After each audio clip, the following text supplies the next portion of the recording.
What's up, everybody? We are back and we are live. This is the Rumble on Rumble. Pew, pew, pew, pew.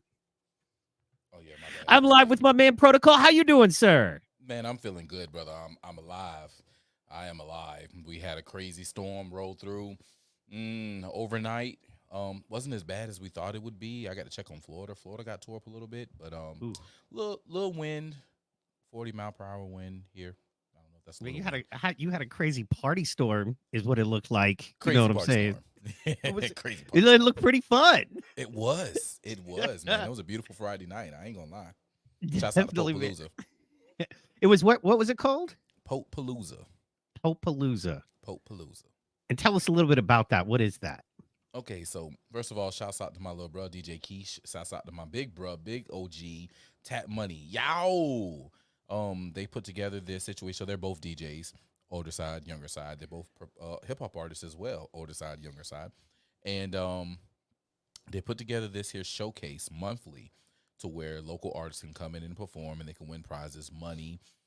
They win radio spins. I got a lot of friends that have offered from local radio stations for them to be spun during mix shows and during their time on air.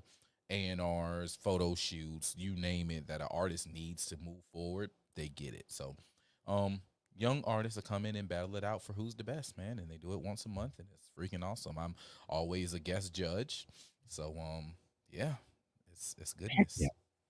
Heck yeah, man. That's awesome. It looked like it was a hell of a time. Got a funny story to tell. So I'm talking to Protocol on the phone, and we're just, kind of talking about what's going on in the show and everything. And I hear him go, "What hotel you staying at?" I heard, "What?" And then I heard a, "What hotel you staying at?"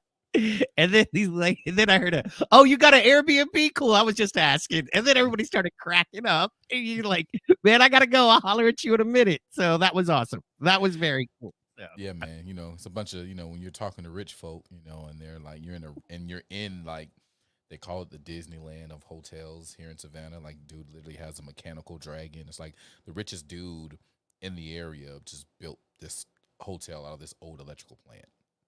So yeah, when very you're in cool. that hotel and you're like, okay, where you staying at? I'm expecting him to say, oh, I'm staying here. I'm staying across the river. And it's like, no, I got an Airbnb. Oh, okay, sweet. Nice. Did you were you able to check out said Airbnb, sir? I did actually. I did swing by there for a brief second. It was decent, right? Right. So it's like it's in the Victorian houses in the Victorian district, right downtown. So these are the houses where uh, for lack of better words, the slave owner stayed, right? Ah, Downtown. And the fair. Airbnb was actually in the slave quarters, or what he Right. deemed as like, man, this got to be the slave quarters down here, or the help quarters, but I think it's the slave quarters. So yeah, interesting. Man, Always like checking it out the old architecture. fair. It sounded like you had a lot of fun, and it looked like you had a lot of fun. If folks aren't doing it now, you got to go follow my man on Twitter.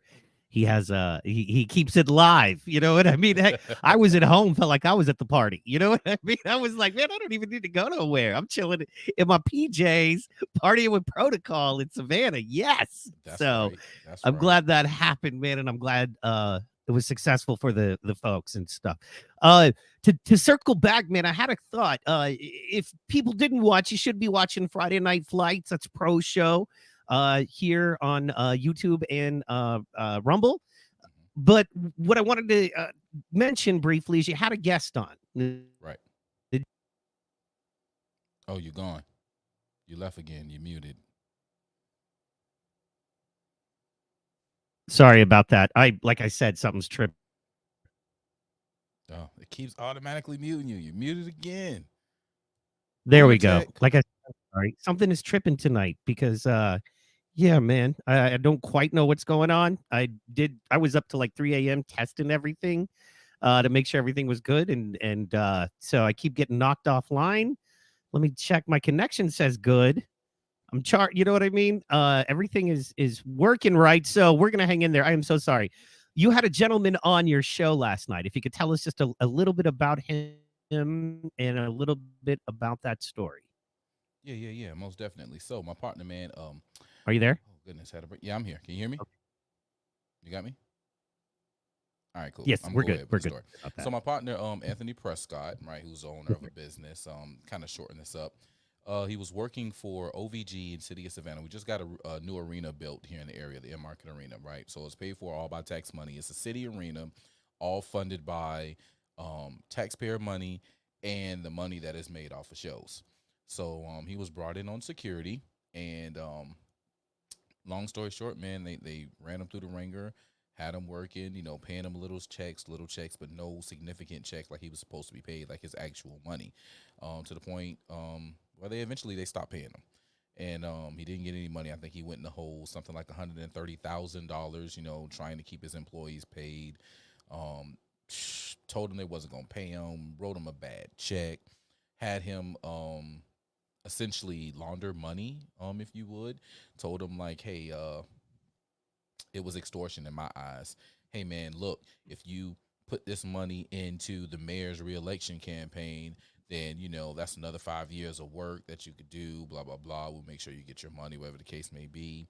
Um, Gave him the exact amount they wanted him to donate to the mayor's campaign. Didn't give him the money that they owed him. Just gave him the money that they wanted to donate to the mayor's campaign through his business.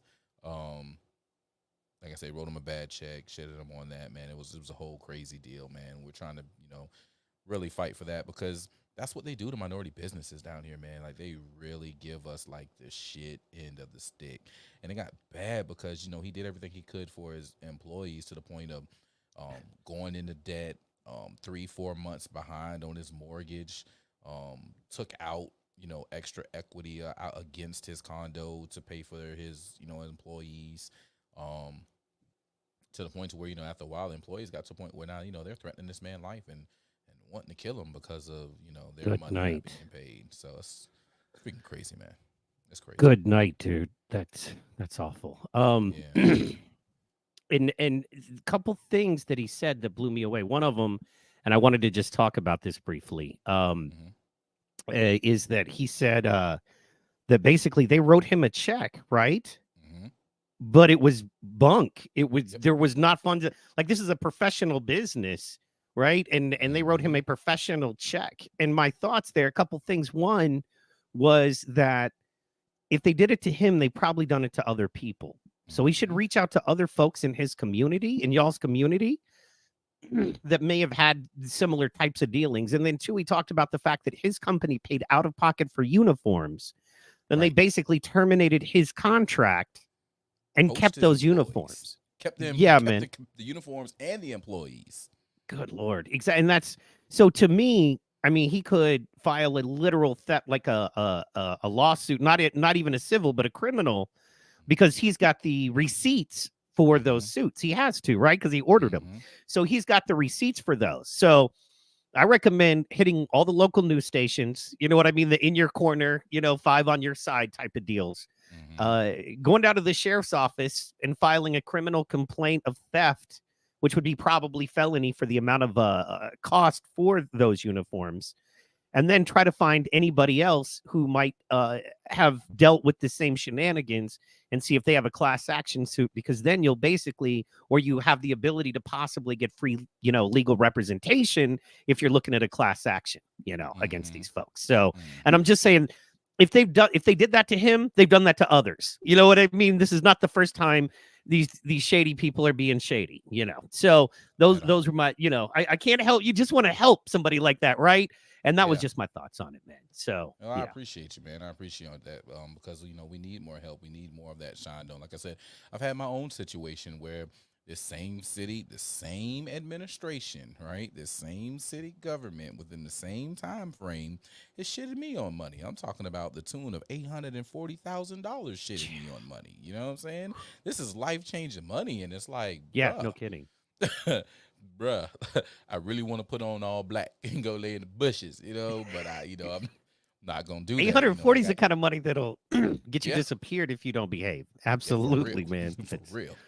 woo goodness, man. So, yeah, man. Once, you know what I'm saying, once you're governor of Georgia, we'll fix all this. So, Man, this is as long as I can get a everybody. pardon, you know what I'm saying? Everybody wants to make me goddamn governor of Georgia, man, and me personally, I'm just trying to I'm just trying to, legalize it.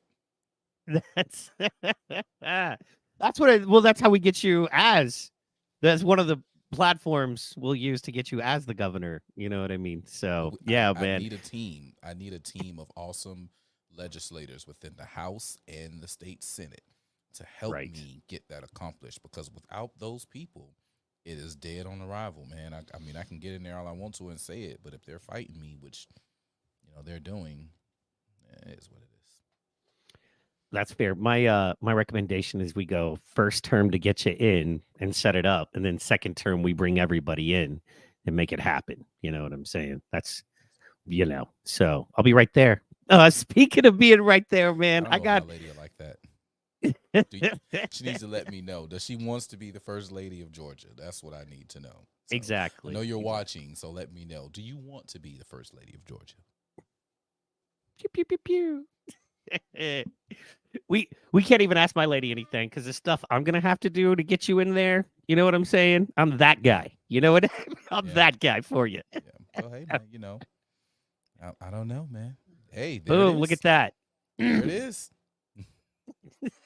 Yeah. So thank you, Miss Hall. All right. So yeah, man, I need to take a minute to share a little bit of good news. I'm very excited. If you follow the Twitter, you probably already know, but I've been officially tapped to be the show producer, kind of the showrunner for the Hotep Nation live events, and that yes, sir. It is an honor, and it's kind of a big deal. If you know, I've been doing the thing. I've been in, the marketing promotion business for well over 20 years. Worked in LA, Hawaii, all throughout Texas, Oklahoma, you name it, all kinds of places doing all kinds of stuff, with a focus on the kind of stuff we're going to be doing, which is presentations, awards, stand up, that kind of thing. So very excited about that, man, and excited about how that's going to make this show even better. And we're going to be able to bring even more value to the Hotep Nation, man. So it's such a big deal. Already talking about being a part of the Hotep Con in the summertime. Want to do this one first and get it all handled. But Hmm. think about going to the Grifties in March at the Comedy Dojo in New Jersey. And I will be there as well as the whole team, started from the bottom. Now my whole team here. So excited about that. Very I'm trying to excited hop about on the that. plane, man. I'm like I say, man. I just hope and I pray and I pray and I hope that it is not during St. Patrick's Day weekend. I don't think he should be or would be because here's the thing, like, being a promoter, you don't want to compete against something where everybody's going to be out anyway, right? Like Hmm. everybody's going to be out partying, and what you want to do as a promoter is be in that stream. You want to book a band, or if you're a promoter, you want to book 3 bands at an Irish bar if you're lucky, or Hmm. a brewery where everybody wants to go drink beer, and you book 4 or 5 comics to come in and do some jokes and a DJ. You don't want to book something specific necessarily, like an award show that has nothing to do with that holiday, and now you're kind of competing against what people would normally be doing on that holiday. So I don't think it would be that. I think we're gonna, try. I think the last weekend in March, right, would be the best one. That would sound good. And then, man, the goal is to do that. Then come, maybe spend a few days down in the Savannah area. You know what I mean? Meeting the folks, shaking the hands. I'm excited, dude. I want to see. It's beautiful there, so I Yes, it can't wait to is. check that out. Yes, it is. It's so scenic. That's the one thing I love about my city is that it's just scenic, man. It's just Yeah. beautiful. Like going down Victory Drive or Abercorn and seeing the trees with the moss hanging down, or going down on the river, like I said, and catching a glimpse of maybe a dolphin, shooting up and down. It's pretty dope. Watching the birds. You watched my live on Twitter yesterday. You saw me Yeah. and my rumblings with the birds. I mean, you have dolphins swimming in rivers. That's just rare in the Yeah, world yeah, geographically. You know what I yeah. mean? That's why it's really cool, I think. So, or one of the reasons it's super cool. So, yeah, man, dolphins swimming in the river right next to you as you're working and building, and that's really cool, man. excited to check it out for sure. And if not March, soon. You know what I mean? I'm coming no matter what by May, just because my birthday's in April. I'll be like, I want to go to Savannah for my birthday. That's what I want, man. You know what I'm saying? So let's get it. So yeah, man, topics of the week. Let's get into it first because this is, I wanted to get it off my chest. I talked a little bit about it on the Hotep Jesus show, and I'm Hmm. pulling up my notes if you guys wonder. Let me do it like this so I look professional. So we talked about it a little bit on the Hotep Jesus show, but want to talk about the movie, the Obama movie, as they call it, called Leave the World Behind. I thought it was a great movie. Talk to me a little bit about your thoughts on it, Protocol. I loved it. I love the movie. Outside of the fact that it was an Obama movie, right? Like, set set that to the side, and it's like, yo, this is a pretty good movie. What? Okay, so first of all, they poked fingers in the eye of all of us conservatives. I just want to go ahead and I just want to put that out there. Like they messed with us about uh prepping, right? Oh, no one really controls the world, and that's the big secret is that even though you think that we control the world, we don't really control the world because who really controls the world when it all goes to hell? Like, really, Ninja? Like, really? Don't hit us with that. Don't even try and pander at us, and then like make the little young slow people think oh yeah, nobody really controls the world. If we make it go to the crazy, like nah, bro, they really do control it, and they know that they control it. Don't pull that over on us. But outside of that, it was really eye opening. Like I really felt like it hit a lot of nails on the head, right? I seen a lot of conservatives mad, like, oh, it's just a racist movie, and they're just making it seem like all the white people hate black people and blah blah. And I was like, well, it's kind of how some people act. Like, you can't be mad, especially like some liberal white woman, because most of them are really like they are the ones who clutch their purses and lock their doors when they ride through the hood, right? So like, of course they feel some type of way. They're in a house, it's not their house, but someone who the owner is the house, does pop up. Who are you? This is our house. Like, bitch, no, it's not. This is not your house. What do you mean? But oh, it's some black folk and y'all are saying it's y'all's, but it's clearly not y'all, so it's ours, and we're saying it's ours. And there was that. um let's see. The oh, the us, right? The red white, as it's called over in Hotep Nation, um, who like kind of put the whole racist thing to bed. Like I like, cause you would think that it's the end of the world and the white's going to stick with the white the way that they're building the movie, and he puts the gun in both their faces, like, psh, Yeah. I'm gonna protect mine. Like, I hear what you saying, but I need to protect mine. So both of you guys can get up off my property because I've told you what the business was. That was pretty interesting to me. They kind of put that to like put that notion to bed that they're going to stick with each other no matter what type stuff. It's all about allies, just like my man asked at the end, like, yo, are you with me? Because like if you're with me, like we're gonna have to do some things to save our kids, right? So we talked about that this week. Like that was pretty dope. But above all, Rose was the MVP, and Right. at the end she kind of brought everybody together. Like mom's like she's there, and dude's like, hey, we got to go to the bunker house. And meanwhile, she fulfilled her everything. Everybody was like, oh, you need to just give it up. You're not gonna like, oh, I'm not. Oh, all right, watch me. So it She was was pretty brilliant, cool. man. Yes, she Absolutely. was. And she hit that thing where she did the "I'm tired of waiting," and she stole the Hmm. bike and just went, man. I have a lot to say about the movie. One, the actual cinematography, the direction, the way they actually made the movie was so brilliant to me. Like I said, it is if you're a film nerd and you love just films, I haven't felt that way necessarily since You got muted. You haven't felt that way since. we back. Okay. Yeah, we're watching that. I haven't felt that way since I don't know what's going on. Anyway, I haven't felt that way in a long time. Um, And as far as you're watching something where you're seeing a shout out to other directors, like in the very beginning, there's that close.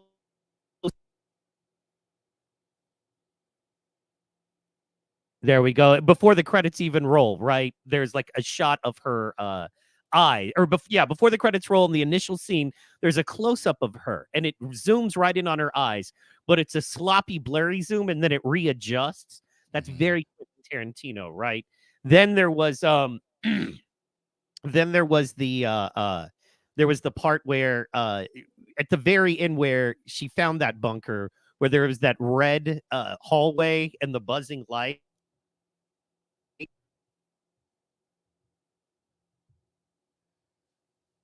Your mic hates you. It did it again. Oh dang! What it keeps automatically doing it? I don't know, bro. Your mic's really it's a mutiny. They know what we got planned tonight. It's a mutiny. Give me a second, man. I'm gonna let you talk, man. I'm gonna let you take over. Do me a favor. I'm gonna do something real fast. Yeah. So now it's Cool. okay. So I think it's my sound card that's tripping right now. So let me figure that out. I'm gonna let you take over for a second. Can you hear me right now? Yeah, I can hear you, man. I'm good. Yeah, I'll do that. So yeah. Okay. Give me 1 second. I'm gonna let you take over. Okay. Give me 1 second. Handle your biz, bro. Handle your biz. Check y'all. Oh, okay. I was muted. I'm unmuted. Okay, cool. Yeah, y'all. It's a very good movie. If you haven't checked it out yet, I suggest pour you up some wine, maybe a little drinky drink of your choice, and get in on that movie, man. Pay attention. Pay attention because there's so much that is said. There's so much that's dropped. Um, if the world was to go down, it would probably look something like that. So we talked about it before. We talked about it. I think it may have been like the first episode or maybe the pilot episode of Rumble on Rumble. Where we talked about what one would want to get or would need to get during a mass countrywide emergency. Definitely focus on that, man. Get your things together. I would not be surprised, and I'm not trying to, scare anyone or throw any weird vibes, but it could happen. I think a lot of us get comfortable on the fact of, oh, it's 2023, 2024. Those types of things can happen. War can't happen on American soil, blah, blah, blah. That's not the way to think. That's not the way to move, honestly. So get yourselves together and make it happen, Captain. Get your things together and make it happen. Whew. I'm in here. Dolo, my dog got booted because of Boomer Tech. Boomer Tech is not the win. But this is technology, Technology just loves to do what it wants to do. I know all about it.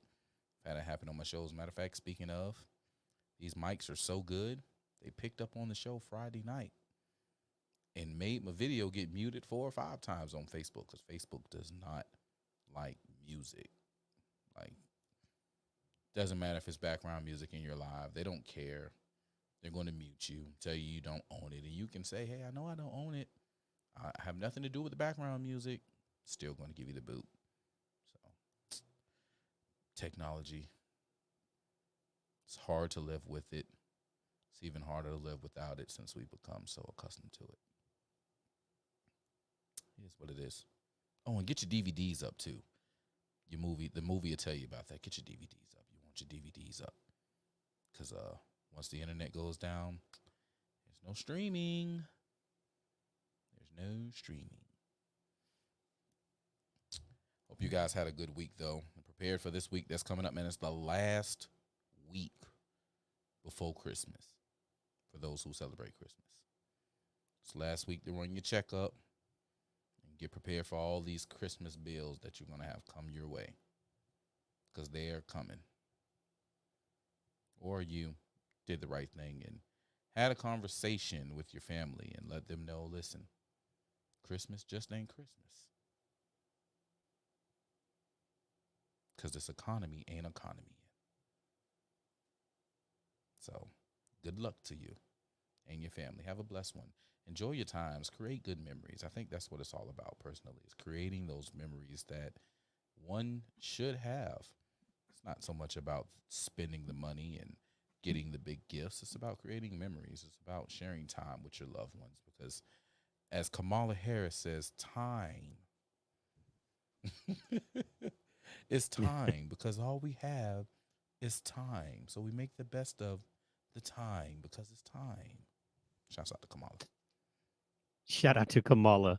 All right, man. I think my sound card that is brand new, that is literally less than a month old, is trying to go out. It might be a wire, but I think I got it fixed for now. Okay. And the great thing about working with Protocol is if you got to pause for a couple of minutes and figure something else out, you're the dude. You're the dude. So thank I'll you. try to God be. bless you. I do apologize for that. So, yeah, man. Boomer tech. Also, man, I got to figure out your mics because you were outside and that gentleman was like 2 feet, a good 2 feet away from the mic you had on your show the other night. And he sounded so good. I was like, wow, I got to get some of those. And they're mobile mics too. So, yeah, Yes. man. That's whole mobile setup, man. I'm ready to go. Like I said, I'm like Iron Man, bro. I'm like Iron Man. Yes, So sir. speaking of Iron Man, we got to talk about what happened in the Capitol. You know what I'm saying? Jan, Janteenth. Nah, you're talking. You're. I know what you're talking about. I don't. Yeah, before we get into what happened at the Capitol, we got to talk about this weekend, what happened in the Capitol, if you know what I'm saying. I don't want to know what you're saying. I hate that I know what you're saying. I hate that I do. Okay, so here's my question, though, that you might appreciate. Distraction or what, right? Right. You know, I mean, what better way to distract people from what you're really doing, which is the money they're sending to Ukraine? You know what I'm saying? Biden is standing. Thank you, LS. Thank you. Biden is standing on my internet cable. I'm so very sorry, guys. I think I got it. Like I said, I was literally up till 3 a.m. Just trying to dial everything in, and that's what happens. You know what I mean? So, anyway, yeah. So on that note, I just think it has to be a distraction because they're sending more money to Ukraine now. As you know, they're also, we're just funding the Israeli Gaza thing without any ideas or conversation about that as well. So I think between that, then they suspended habeas corpus for quote unquote terrorists, right? And now they're coming after more reporters that were there at J6, independent reporters and stuff. So with all of that being said, man, I think it's just a big distraction. You know what I mean? And it's one you can almost get away with because it's cool. I can't wait for Jimmy Kimmel and Stephen Colbert to talk about how cool it is to have gay relations inside of the Capitol is a holy church-like place. If Republicans were to walk in escorted by police, sure. Right. But the minute, you know what I mean? That, and so I'm looking forward to next erection,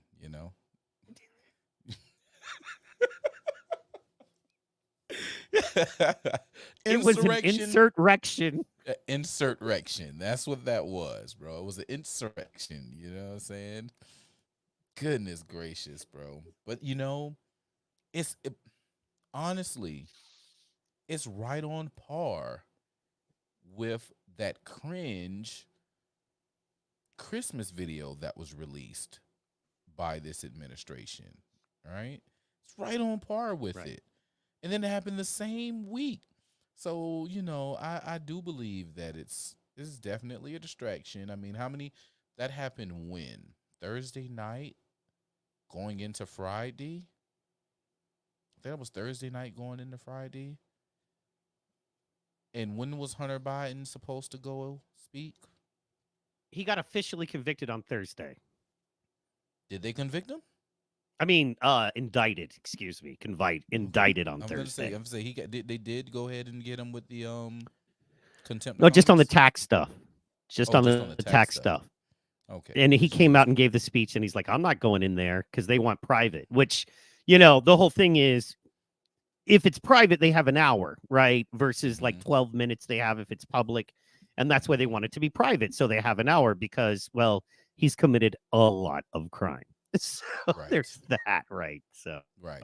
He's anyway. just like, and you already know what he's going to say. Thank you for that question, but I'm not at the liberty to give the answer to that. Thanks for that question, Senator. It's a beautiful question. Unfortunately, I'm not at the liberty to give the answer for that. Thank you for the question. I'm not at the liberty to give you an answer to that. I'd have to refer you to the White House, or I have no idea. Yeah, Right. exactly. Right. Ah, Craziness, man. absolutely. Crazy. But yeah, definitely, some kind of distraction from all the stuff that's going on, man. I'm really interested for the top of the year, man. This first quarter is going to be very interesting, especially with the Iowa caucus coming up. Um, oh, also when that happened, you had Jack Smith that went to the Supreme Courts about the case with Trump, and trying to see whether or not he'll be able to appeal or get rid of the case. And so that's going to be interesting. So all that's playing out. I think as we get closer to November 24, more and more crazy things are going to happen, which is what really truly scares me about Leave the World Behind and the Civil War movie that they're getting ready to drop. It's like, is this predictive programming? Is this getting people? That's in fact that was the point I made. I didn't get to because everything was tripping for a second. Mhm. Which doesn't make me feel bad because I watch some of the biggest podcasts in the world and they have our same issues. So, but anyway, you're absolutely right.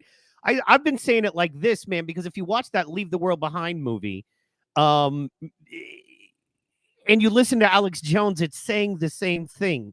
It's just Alex has been saying it for years, right? But like I tell everyone, if Alex Jones and Barack Obama are saying the same thing to you, you should listen, right? And it's Yeah. that simple, because really they're polarized opposite human beings who probably believe polarized opposite things. You know, maybe I just need to be a little quieter. Yeah, and because he's naturally quiet and I'm naturally loud. I've been trying to EQ That's all this right. good. So I gave it a little boost. I gave it a little boost. you're It's good. you've got that professional smooth. I'm gonna talk to you and make you feel better about everything while dropping knowledge. And I'm just like, too much coffee. So I have my too much coffee moments. I'll be yelling and cursing, and going off fair. on my Alex Jones tip. Turning the frogs gay. My wife said this week, and I quote, she said, "I'm glad Protocol knows you're a bad person and is okay with that." I was like, damn, ouch. In a past life, Mrs. Hall, in a past life, I feel comfortable kicking it with the bad people. I'm like Jesus. I mean, I'm not Jesus, but I'm like the disciples and Jesus. He didn't kick it with the goody two shoes. You had to get your Jesus on. Yeah, get your Jesus on. That's what I'm here for. I said it with love. I know you live with me. It's okay. If anybody's gonna call me a bad person, get away with it. It's the wife. You know what I mean? So absolutely, man. So yeah, So to kind of get back to the shenanigans, I think it shows a lot of hypocrisy that they act like these are hollowed halls until it's time for them to get nasty there. I also find that it has to be a distraction, and kind of like the movie where it's like, this black girl said, don't trust white people in a movie. Let's do hours of conversation and segments on it. And I'm like, this is where the red whites miss it. We talk about this a little bit. Sorry, my camera's tripping. We talk about this a little bit, but this is where the red whites miss it, okay? Is that you could be unifying people. There are so many things that are happening right now that are bad for everyone, quite honestly, that they could be unifying people. Instead, they come out, and I have a completely different idea. To be honest, you insisted I watch that movie. I was like, I don't know why he's... Yeah, and I ended up, I was like, man, he was so right about that, right? So that's kind of the thing, in my opinion, that's frustrating, is that there's so much more we could be talking about. And at the end of the day, I'm just left asking, who's paying you, you know what I mean? Who's paying you? Who's paying you, grifters? Because it's not so much what you talk about, it's what you don't talk about. It's what you're choosing to ignore and what you're choosing to get pissed off about. The fact that you're not getting pissed off about illegal FISA warrants being extended. You're not pissed off about the immigration thing where right now Chicago, I don't know if you heard, but basically they will not let on the city of Chicago a referendum on the vote come in on illegal immigration. They're not allowing the people to vote. They're just pulling millions of dollars, period. Right. I just seen that. My friend P Ray again. Shouts out to P Ray, WVO in Chicago, man. She's on the ground. She was just like right before I came in the show, she was going live.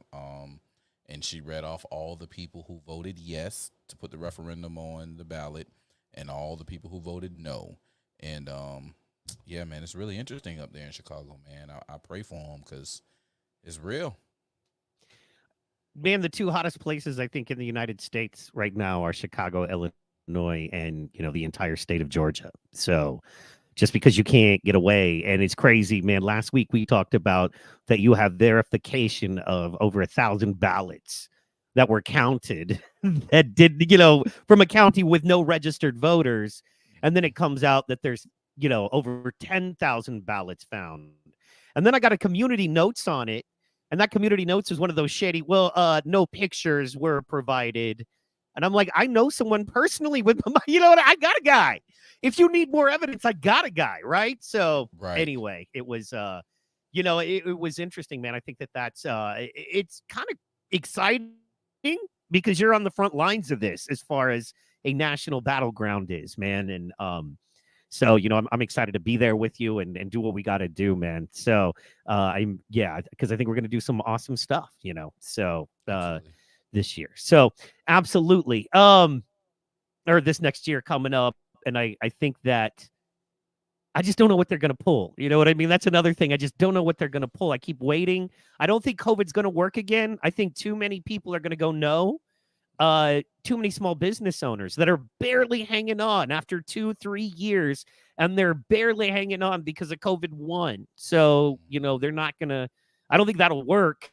So I'm trying to figure out what the play is here because they gotta know Joe is not the guy. I mean, if I was the hardest dem in the world, I'd be like, Joe's not our guy, but we don't have another guy. I just read a story, man, that said that Obama has come out and said, hey, boy, if Joe's the one, I think he's going to have a hard time beating Trump, and that's bad for our democracy, which just like, bitch, we're not a democracy. We have a democratic process, but we're not a democracy. We live in a constitutional republic. Look this up. This is fifth grade information. A constitutional republic. That's it. That means that we vote in leaders, and then those leaders, based on the Constitution, go to Washington and represent us. That's how this works, right? And people forget that, That's why our local reps have so much more power than we think. And we've kind of fallen into that trap of thinking, that, the people, thousands, our president,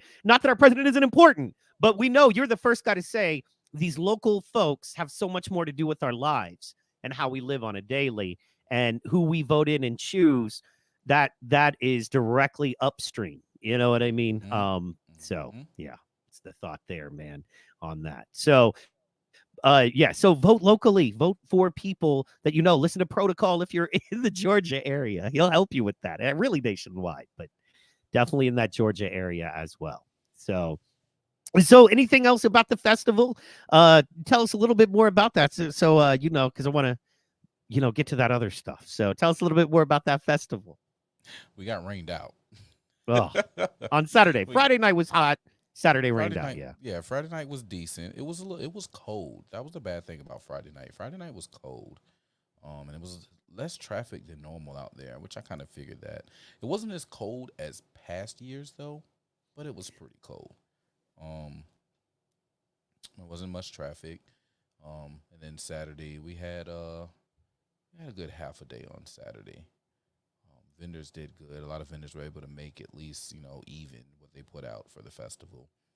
And rained out in a little storm, which honestly looked like a hurricane or at least a tropical storm, came up out the Gulf Coast, came across Florida, came through Georgia, and went up the East Coast, South Carolina, North Carolina, Washington, D.C. They all got smacked with some of it.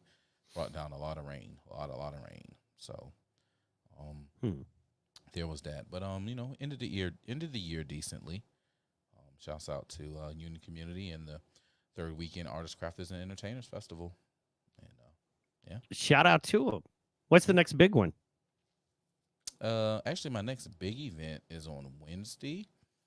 So I work with another nonprofit, Savannah Feed the Hungry, or just Feed the Hungry, and this is our 15th year of having holiday dinners. So during the holiday season, Thanksgiving, Christmas season, we do hot dinners. We give away fresh produce. We deal with partners like Purdue Chicken. They give us thousands of pounds of chicken, and we give out free chicken, uncooked chicken, thousands of pounds upon pounds of vegetables, collard greens, green peppers, red peppers, potatoes, sweet potatoes, onions, cabbage, broccoli. We have fruit sometimes too. And we just, give it out for free, man. Just feeding the hungry. Man, I'm coming. Let's go. I'm I'm there. I'm in. So we have performers. Matter of fact, if you follow me on Facebook, and I think I put it on Twitter as well. Yeah, I did put it on Twitter. Now that I think about it, I got video of what we had on Thanksgiving. So this will be some of the same, except for this a lot bigger. We're going to be in the same arena that we talked about earlier, the End Market Arena. We'll be in the End Market Arena with this event. We'll have great performers. I believe Brick is performing this time. We got a couple of other local performers that'll be performing. We have the Empowerment Zone, and we'll be giving away toys. We had an open session to where parents could get registered, give the ages of their kids and whatever their sex is. Whatever their sex is, their gender, their sex, the born gender, whatever. Put that down, and we give you toys based on their age and gender. So we'll have that. We'll have our Empowerment Center where we have a lot of local partners come through with job opportunities, health opportunities, healthcare opportunities, different resources. We call it the Empowerment Zone. So different resources that could help empower you in your journey for the next year or beyond. We have that information available. We'll have barbers come through and give free haircuts for those who can't afford haircuts. We'll have barbers there offering free haircuts. So, yeah, man, it's just going to be a good time, man. In Market Arena, 4 p.m., December the 20th, which is Wednesday. Savannah, Georgia. That's huge, man. That's so awesome. Oh, if I was there, I'd be helping out in any way I could, man. So that's huge. Thank you for doing that. And yeah, man, anybody in the area that's in need, come out, check it out for sure. Wow. That's so cool, man. I love that. We did our big Thanksgiving thing. I don't really have much for Christmas. I got my own small business. It's called an ISO, independent service operator. My day job business stuff, and kind of moving into a new field there. Negotiated a pretty good contract with a new company, and hopefully that works out really well. It should. I've got good people that I'm working with and that kind of thing there. So looking forward to doing that. So yeah, man, the rest of the year, it's I'm now that I got the call yesterday actually, and we're going to be planning this Hotep Nation stuff. That's going to take up kind of the rest of the year as far as planning and stuff. And then we've got Alex Stein. We're going to be working on, as you know, bringing him in here. And we're working on a 3-show run from Dallas, Oklahoma City, up to kind of the Tulsa area, kind of where Oklahoma State University is in Stillwater. So we're working on that. I'm working with a partner on doing a nice little 3-show run for any comedians that come through, So we get a Dallas OKC run. So yeah, man, that's the big plan coming up this year. So I hate the fact that my head is cut off, but I don't know what to tell you. So I'm working on it. See, boom, there's the head. And the head goes away. Oh, what are you going to do? Right. So fun times. Tonight's one of those nights. The problem is I worked extra hard on setting everything up beautifully. So it's, not going to work. Right. So anyway, that's but anyway, okay, man. Those are the most interesting topics of the week, I think. The most exciting couple of things I want to touch on real fast. First one is Tucker Carlson is now on Rumble. Tucker Carlson started today on Rumble. Just busted out the Tucker Carlson channel. That's great. Hell Drop the yeah. line for Tucker. I don't see it being too long before we see Hotep Jesus on the Tucker Carlson show. So that's going to happen quickly. So, and possibly you. So we'll see. But We'll see. I don't know if Tucker's ready for me, man.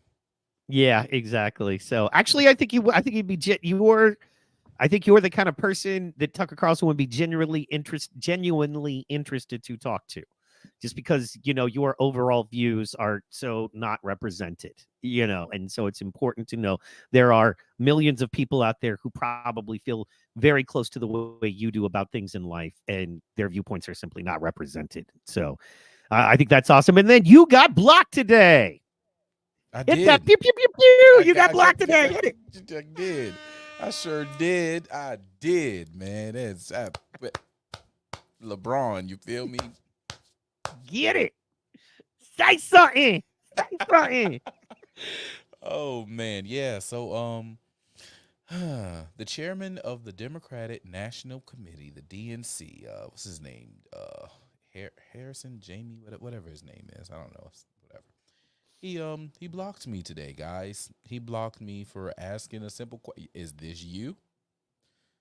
He was on MSNBC, and he made a statement about performing so well for the black community and Joe Biden and Kamala Harris's track record for performing well and providing for blacks, right? And I have a video from a couple months back where an older black woman, we call her Auntie, right? Auntie went to a meeting that he was at, and he was saying all this stuff. It was at HBCU, and he's trying to rope all these young college kids in to vote for the Democrat Party. And Auntie had enough. And she stood up and she read him his rights. You giving the immigrants all this stuff, and meanwhile you ain't giving black folk nothing but lip service. Or what have we got for our vote for y'all? Biden ain't did nothing. Kamala ain't did nothing. I mean, Auntie went slap fool. And he got up and he walked off the stage and he left out the room. So he's saying that black folk are happy and they provided for black folk. And here's Auntie snapping on him, and he ran off the stage. So I just simply, hit the reply, hey, is this you?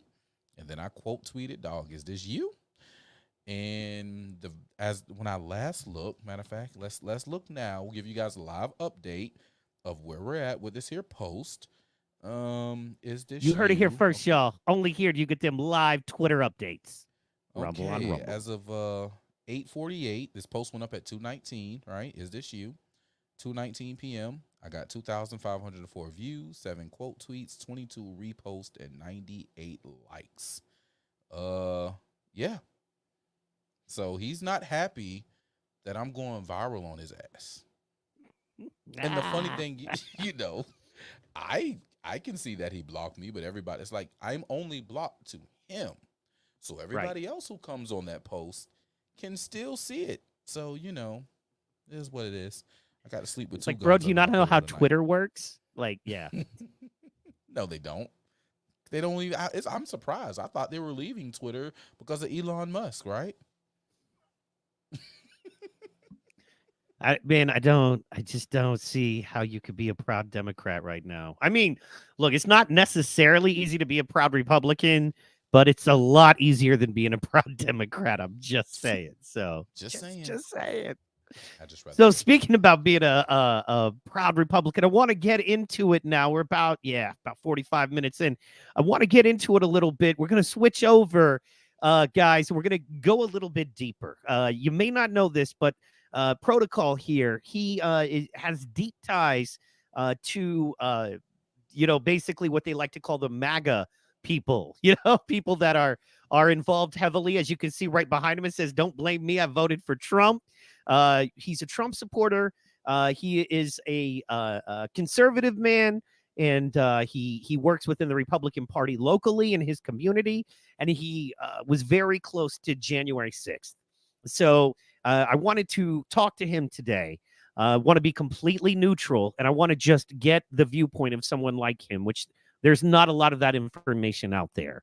And that, Laura Logan, national news lady with all the budget she has, and the best she can do is someone like Baked Alaska, which, by the way, we do not endorse and or hate. Don't hate anyone. I just, I hope bad things happen to him for karma purposes. Anyway, Amen. so yeah, we need a real person. He's talking. There were real people there. Well, he's not one. So, Haram. what up, Haram Life in the building? Another Hotel Oh Nation yeah, brother. welcome, sir. So, what I wanted to do is do a little bit of a deep dive. And I want to start at the beginning and end it, kind of where we are at today. So the way I wanted to do that is to start out with you. What I wanted to do was start out, right after Halloween, right? It's Okay. November. You know what I mean? You're working hard. I'm sure you're campaigning hard for Trump. I'm sure you're doing the work because we all know if you're involved politically on any kind of level, a presidential election is a lot of work, right? Big But work. we're sitting there going, the incumbent has an 85+% reelection rate. We're seeing that most of the polls are favoring Trump. We're seeing that, Biden has run possibly the worst campaign in U.S. history, having a lid, calling a lid, hanging out in a basement, literally. So that's where we're at. And let's just start there. So let's start week of voting. What are you thinking? What is your team thinking? Where are you at with all of that? So it's feeling really good. We're looking at what's going on. It's like, Biden didn't campaign. Trump's out here doing rallies still amongst COVID. As many rallies as can be done, he's doing rallies. He's packing them out. He's packing out arenas. Um, you got the platinum plan that just dropped, which was, plenty of black people were in the building for that. It was really circulating that this plan was on the table from Trump. It's like, oh man, we're looking good. You know what I'm saying? We're gonna have some good turnout. We're gonna have some good voting. Um, we get up to election day and we have all the hanky panky. Now we knew there was issues with the drop boxes, but the way that voter turned out the day of, we were like, okay, we're feeling pretty good about this. Now, so a lot of us, like in Georgia, so I'm kind of back up a little bit. We knew what could happen with provisional ballots and early balloting because of what's happened with Stacey Abrams and Governor Kemp.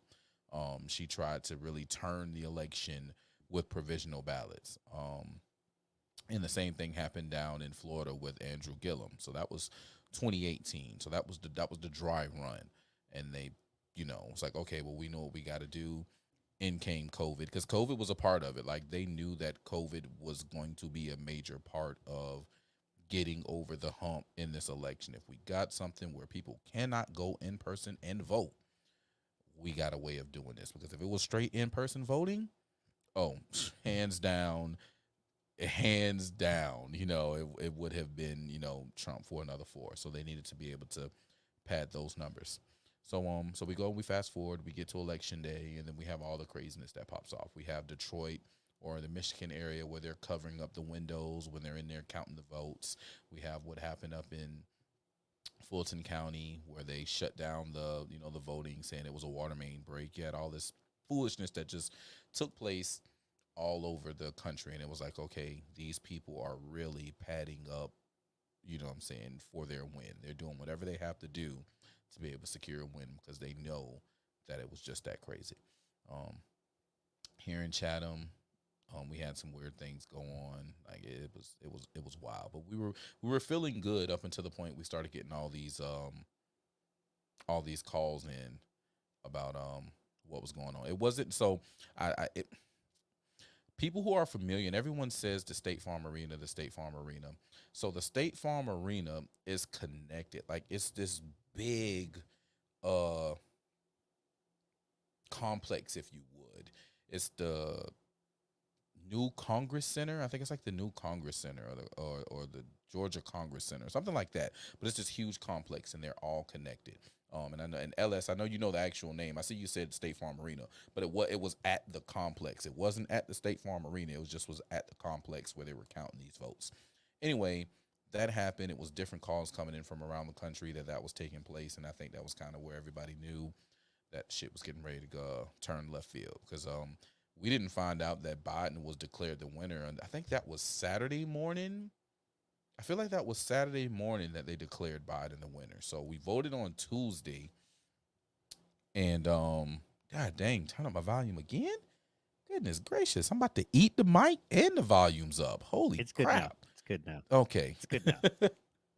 There we go. The Georgia World Congress Center. That's the name of the complex. The Georgia World Congress Center. So anyway, they shut everything down. We had Tuesday night. They went through Wednesday, and they went through Thursday, they went through Friday, and then Saturday is when it was like, okay, we're gonna call it Biden is the winner.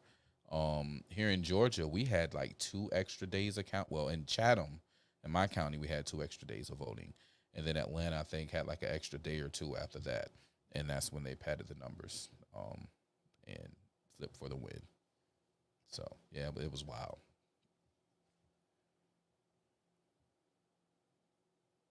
Unmute. Unmute. I don't want people to hear me mouth breathing like some kind of, you know what I mean? Anyway, Darth so Vader. yeah, that's an interesting story. I reckon you might make some titers. Sorry. So you vote, right? You vote, the team comes out, you vote. All of a sudden, it takes 4 days to count the vote, something I don't really ever remember in my life either happening. There's all these weird shenanigans and crap going on, right?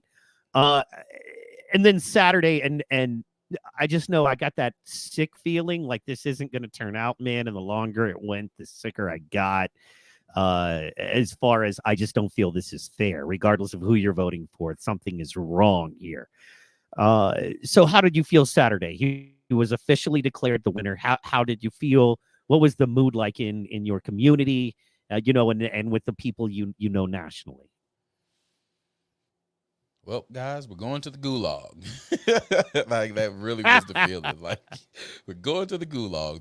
They pulled off the cheat, so we're either about to fight or we're going to the gulag. I was really, preparing to bug out. I was getting ready to like just go off to the country because I was not feeling it, man. I was not feeling it. And they had already been said that they were going to put targets on our back, right? They were coming after the Trump supporters. And I'm the biggest black Trump supporter in the area, you know what I'm saying? So I already knew that they were coming for me, they were already gunning for me. But they couldn't do nothing, at least locally. Like people were gunning for me, but they couldn't do anything. And they all knew, if we really wanted to try this man, like this man is strapped. So like if we come, we cannot come half stepping. So Right. Well, and when you say they were coming for you, do you mean? Do you mean like cancel you, or do you mean like physical danger? Like well, I was you know what being I'm saying? canceled. I was being canceled, and I feel like, and it's just me personally feeling, my personal feelings. I felt like they wanted to come and harm me, but they knew that that would open up a can of worms that they was not ready to open. Like if they had an opportunity to, okay, When you said strapped, he said pause. um, Shout if they out. could have done it and gotten away with it and not opened up that can, I think they would have. But they settled on the canceling, and the cancel was real. Rewind. The night of the night of them stating that Chatham County went to Biden, I lost my Facebook account. I had that Facebook account since 2005. All right. No way. 2005, 15 years, they got rid of it. And all I'd said was because they were talking about, I had plenty of friends who were being deleted for talking about election fraud. And we all knew that they was doing hanky panky with the stuff, but the people were talking about election fraud. And Facebook had this whole situation of, in order to talk about election fraud, you had to have physical proof. So I was like, okay, physical proof to talk about election fraud. Fair enough. Free my dog, Bill Cosby. Same energy, right? Yep. That was, the sun was still up, so I'm going to say that was like 4:30, 5 o'clock when I made that post. Then I put my phone in my pocket to conserve battery or whatnot, and then we go on through the evening, and they came out with the foolishness. saying Chatham County went to Biden. And I was like, all right, you know what, dude, I'm done. I'm about to go get a pizza and I'm going home. And I went to open my phone to say, man, this is some bull. And Facebook had to log me out, and I got the screen. I'll never forget it. It was like, session ended. Please log in. I was like, okay, this isn't good. So I go to log in, and it just wouldn't let me in. It was just done. So I hit up a friend. I was like, hey, do me a favor. Go to my Facebook page. And he put my name in and was like, dude, you're not here. Like, what you mean I'm not here? It's like, yeah, you're not here. You're gone. And yeah, man, I was out of here. So, yeah, they definitely was on that censorship tip and trying to do everything they could to cancel me and censor me. But man, I'm uncancelable. You feel me? Like I come back harder than ever before. Pause. You can't cancel me. I am cancel culture. I am. I decide, mother. I decide who gets to be on. Screw your little Facebook. We're going to build our own world, and you're going to be mad that you can't get in. So, Basically. exactly. Yeah, Basically. yeah, no, man. I'm waiting on that. I had a couple of different takedowns. One was Twitter, though, but it was more, like, well, then let's go learn to code. I mean, there are only two genders. Bam. I was just testing them. So, but, okay. So, basically he wins. It's BS. You didn't know how to handle it. People were angry at you. You had to basically get up in a defensive position, understanding people were legitimately coming after you personally and professionally. Mm-hmm. And you were dealing with all those shenanigans that were going on in the state of Georgia at the time. Mm-hmm. Wow. Okay, so all of this is going down. And I felt like the general attitude was, we ain't going out like that. For lack of a better way to say it, just we ain't going out like that. And what I got, and correct me if I'm wrong, was right or wrong, we want to recount. We remember pizza boxes being taped up when they were counting votes. We remember plywood being drilled up in vote counting centers. We remember odd boxes of votes being unloaded in the middle of the night, right? And dropped off at voting centers with no tracking of where they came from. All of these types of things. Now, how do you say it? Proof 100% positive? No. Enough to open a serious investigation, demand recounts, demand sourcing for these votes, demand each machine be looked at by forensics? Absolutely, especially when it's something as important as the presidential election. Absolutely, right? So I feel like that was kind of the Trump side, the conservative side of things. Not we want to destroy our democracy, not the people who fought for it, who actually went and bled and died for it, or what they thought was it. But we want a recount. We want justice. If our guy lost, okay, our guy lost. But you can't tell me Biden got the most votes ever in history, and all of this shady crap went down, right? And not at least have to show your work. You know what I mean? 2 + 2 = 5. Show me then. Just show me, right? How'd you get there? So that's what I felt like the idea and the heart and the mentality behind doing something, if you will, was. And talk to me a little bit about how you were feeling there, and am I close? Well, no, you as we say, man, you are OTT. You're over the target. It was definitely, just show us a true, honest recount. If we lost, because we do know that the sentiment was strong when it came to the hate that they created for Donald Trump. Right? We knew that it was strong sentiment of hate. Right? We knew that they mobilized and galvanized the black community like they've never galvanized and moved the black community before. Arguably, I think the only thing that rivaled the galvanization of the black community into voting was when Obama first went in 2008. That's the only other galvanization. And even then, I still think that the Obama galvanization was more because everybody and their mama went and voted for Obama. Like everybody and their mama went and voted for Obama. And it was people who voted for Obama that did not vote for Biden. So it's like, how could he have these numbers when clearly his numbers have fell off because the people who was for Obama is not for Biden? So, it was questions there. And what I always maintain to everyone, and it's funny now because here in 2023, in our recent elections here locally, we've had a situation where they did the same thing, where they flipped the numbers, in the computer. They used some absentee balloting situations and they got the win that they wanted. Well, now the people who had it used against them, and it was all Democrats in this race. So now they're saying, oh, y'all use absentee ballots and y'all stuff the ballot box and y'all use old people in early voting and this, that, and the third, and these numbers don't add up. And I'm like, oh, you sound like a Republican now. You Okay. sound like Hillary in 2016. Right. Which was the craziest thing to me when it came to the 2020 election, is like, 2016, all the way up to COVID, bro. All the way up to COVID. Election was stolen, elections can be hacked. Election was stolen, elections can be hacked. Election was stolen, elections can be hacked. And then all of a sudden, this was the best, most secure election ever. I don't understand it. I don't understand it. You know how to convince me it's a rigged election? When the federal government comes out and says over and over again it was the safest, most secure election ever in the history of all elections ever. What? What? The fuck out By of here with that. Come on. under the most incompetent, worst president ever, the best elections took place. And I ask this question to people all the time. And then we can keep going on J6 because we got to get to J6. How Yes. is it that Trump could team up with Putin, hack an election, and he's not in power, doesn't have anybody in there in power with him? He's not there. He has nobody on the inside. But him and Putin teamed up and hacked the election. And then when he gains power and actually has control of the system, he doesn't hack and rig it to make sure he wins a second term.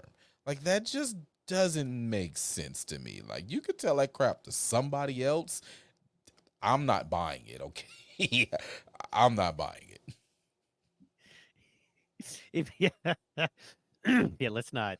Yeah, if we start talking about what doesn't make sense that they push out, we'll be here all night. So, but no, absolutely, it doesn't make logical sense 100%. So, okay, so you guys decide, as millions of people did, that this is not on the level. We want more looking into it. And a couple million of us decided that we were going to go down to Washington in January and let them know that we want more information. We want more, we want accountability. It's that simple. We want accountability. Per invite. Per invite. Really? Per Okay. invite. So Trump in November came out and was like, hey, we throwing a party in D.C., right? We want Going away everyone to party come. aura.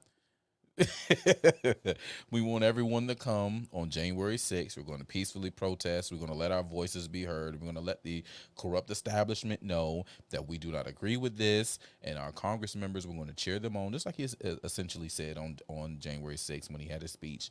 We're going to cheer on our brave men and women in Congress who are going to stand up against the certifications of these ballots.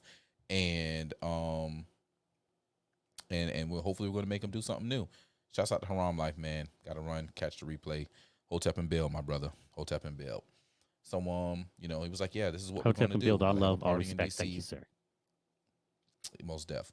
We're going to party hard, and we're going to let them know, and hopefully we're going to have a change, because a lot of people don't understand, and we'll get deeper into this as we go along, but you have the right as elected officials to challenge the certification of electoral college votes for each state. They're brought forth to vote on, and a House representative member has the ability to stand up and says, hey, I disagree with the certifications of these votes from this state for whatever reason. And then you're asked, do you have a senator who signed on with this disagreement? And if you have a yes, you have 2 hours of debate, and then you come back and you discuss on whether you are or you aren't going to certify based on the debate and the evidence provided. And you say no. It's either or.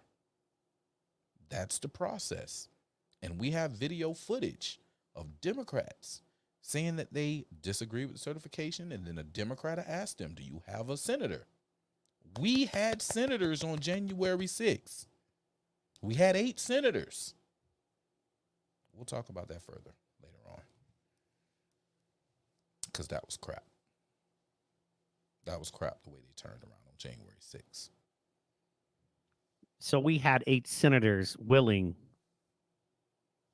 What happened there? What happened? The basement meeting.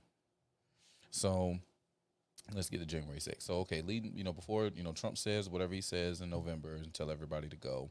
And I planned on going. I really had all anticipations on going, but then my daughter was born. My daughter was born literally a month after the election. The election was November 3rd. My daughter was born on December 3rd.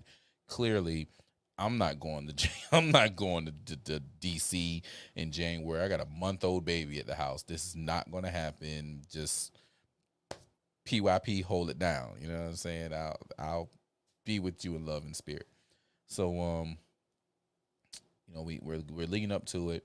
Everybody's planning, they're going.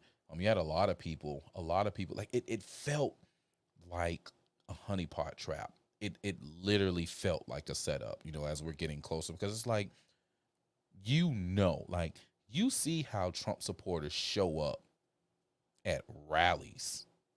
We just got shitted.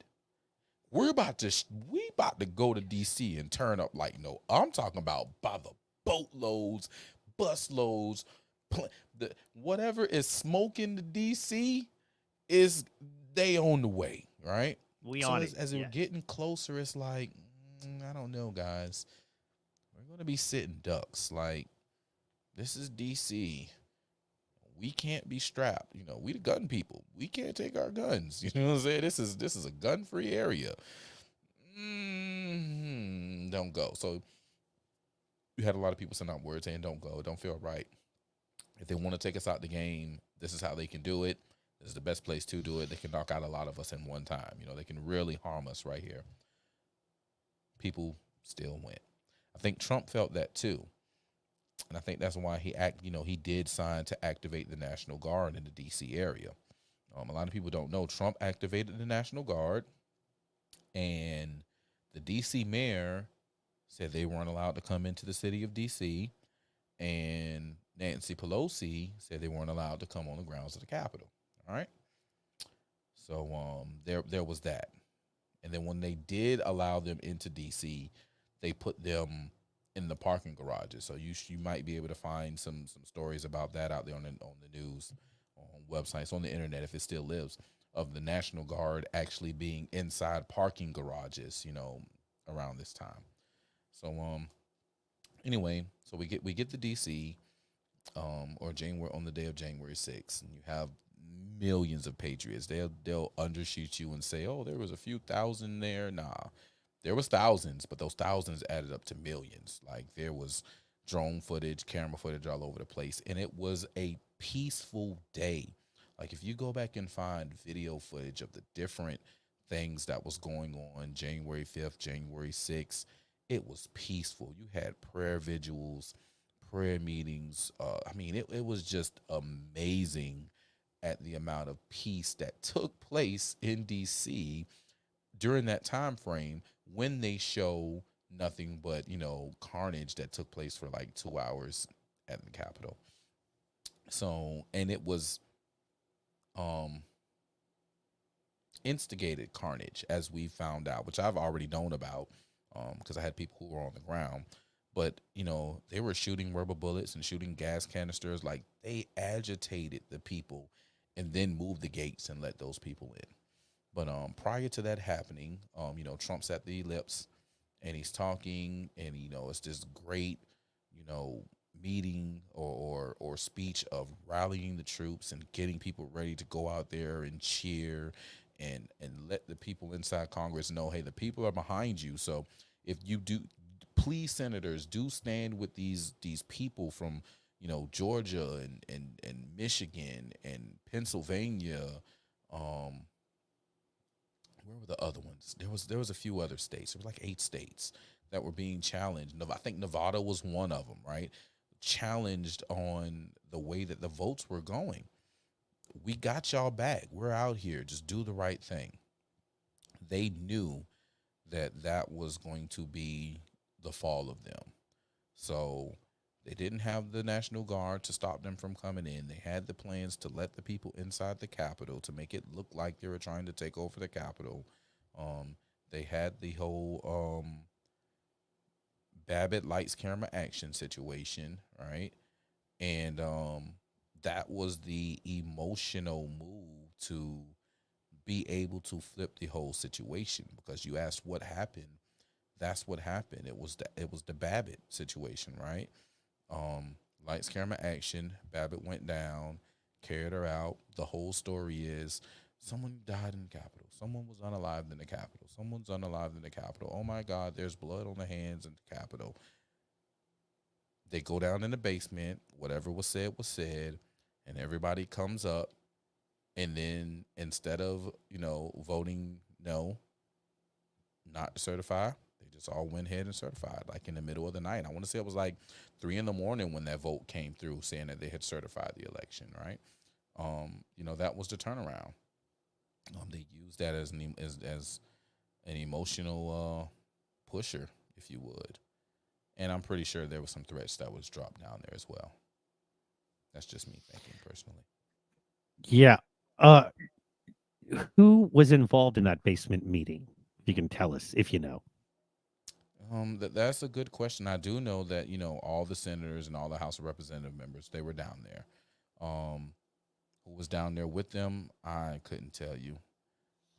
Was Mike Pence there? Do you think he was? Yeah, I think Pence was there. I definitely believe Pence was down there with them. And you hear a lot of people very unhappy with Mike Pence about this whole thing. For those that don't know, he was the vice president at the time. And it's his job to certify the vote. Can you go into a little bit about why people were unhappy with him and what he could have done better to avoid this on his side of things? So people are unhappy. They felt like there's a lot of misrepresentation of what he can do unilaterally, right? As far as certifying these votes, he couldn't unilaterally just say, "Hey, we're not going to certify him." It's not enumerated for him to do such a thing, right? He could have very well just said, "Hey, look, I understand where the senator," just like he was. Do you have a senator, who's willing to stand with you? Yep. Okay, cool.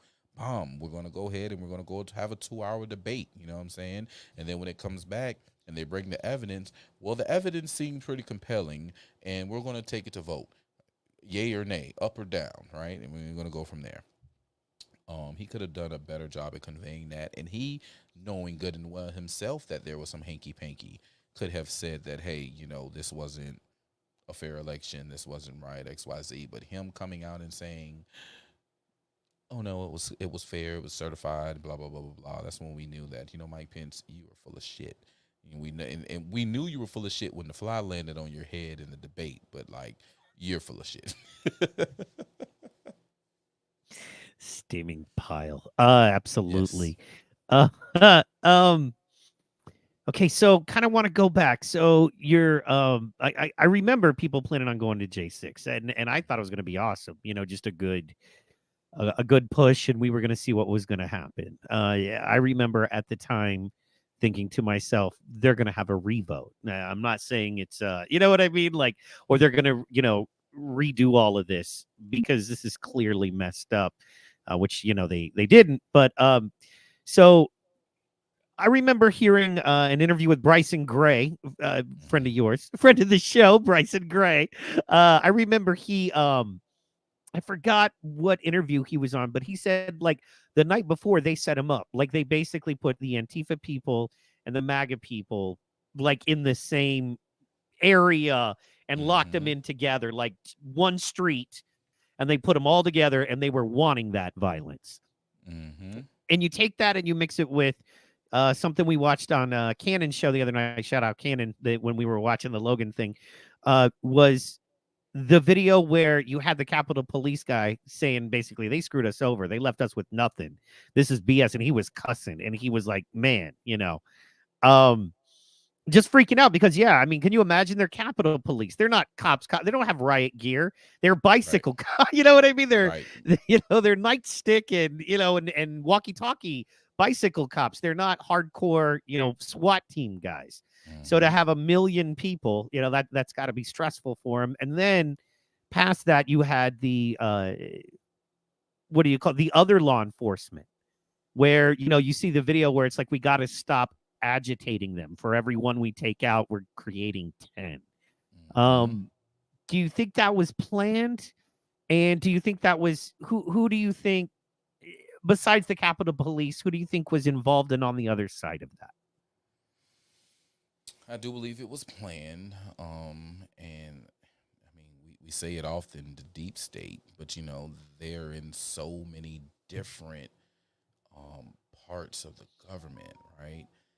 We know we had the FBI informant by the name of Epps who was there. We have the woman who was who Laura Lumen, not Laura Lumen, Laura Logan.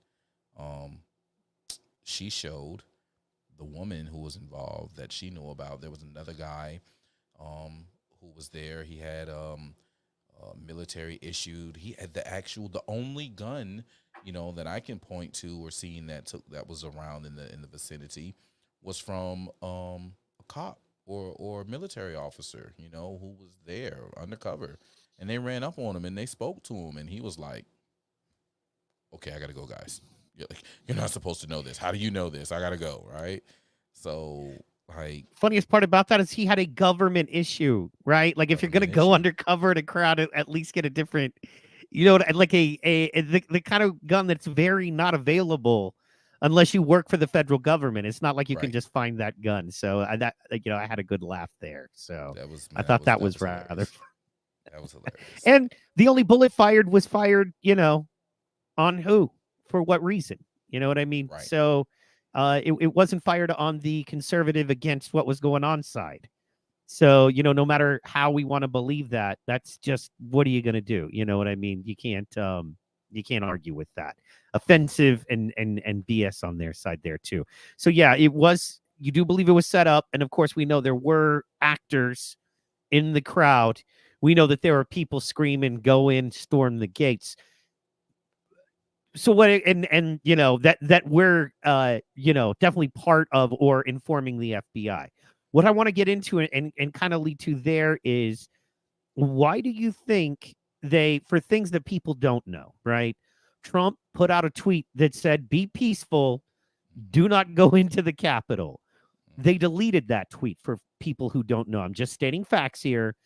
And this was exactly the time everything was kind of going down. Why do you think that tweet was deleted? Because they needed them in the Capitol. They needed that imagery. They needed that imagery. If you had people just outside yelling, waving flags, talking trash, you have nothing. You have nothing. Oh man, these MAGA people ain't as bad as they tried to make them out to be. But if you got the imagery of, them running up in the Capitol, and you already know you got your provocateurs who are ready to go and smash some stuff, who have put on the uniform, which, I got to say, it is so easy. It is so easy to be a quote unquote Trump supporter, right? Give them a MAGA hat, some American flag apparel, maybe some "We the People," you know what I'm saying? Maybe a "Don't Tread on Me" shirt, right? And say "Build the Wall" and "Make America Great Again," and boom, you can easily be labeled as a Trump supporter. In the And mix. that was happened. That was shown to have happened with what's his name, Jaden X, right? The guy who was Antifa, who went in as a journalist and got the video footage and sold his footage to CNN, and this motherfucker is still roaming around free. Yeah. I got a brother sitting right now in the DC gulag, and he's press. He's media, and this guy is Can you go roaming into free. that? Yeah, sure. Um, Okay, so yo, shouts out to you my have a dog, friend man. who, yeah, man, all day. What's his name? Dominic Box, Dominic Dominic Box, Box. man. Pay attention to this guy. Do what you can. So let's see here. Talk to us a little bit about Dominic. Who did he work for, and what was his job that day? Why was he there at the Capitol? So Dominic owns independent German journalism release by the name of Chatham Free Press, right?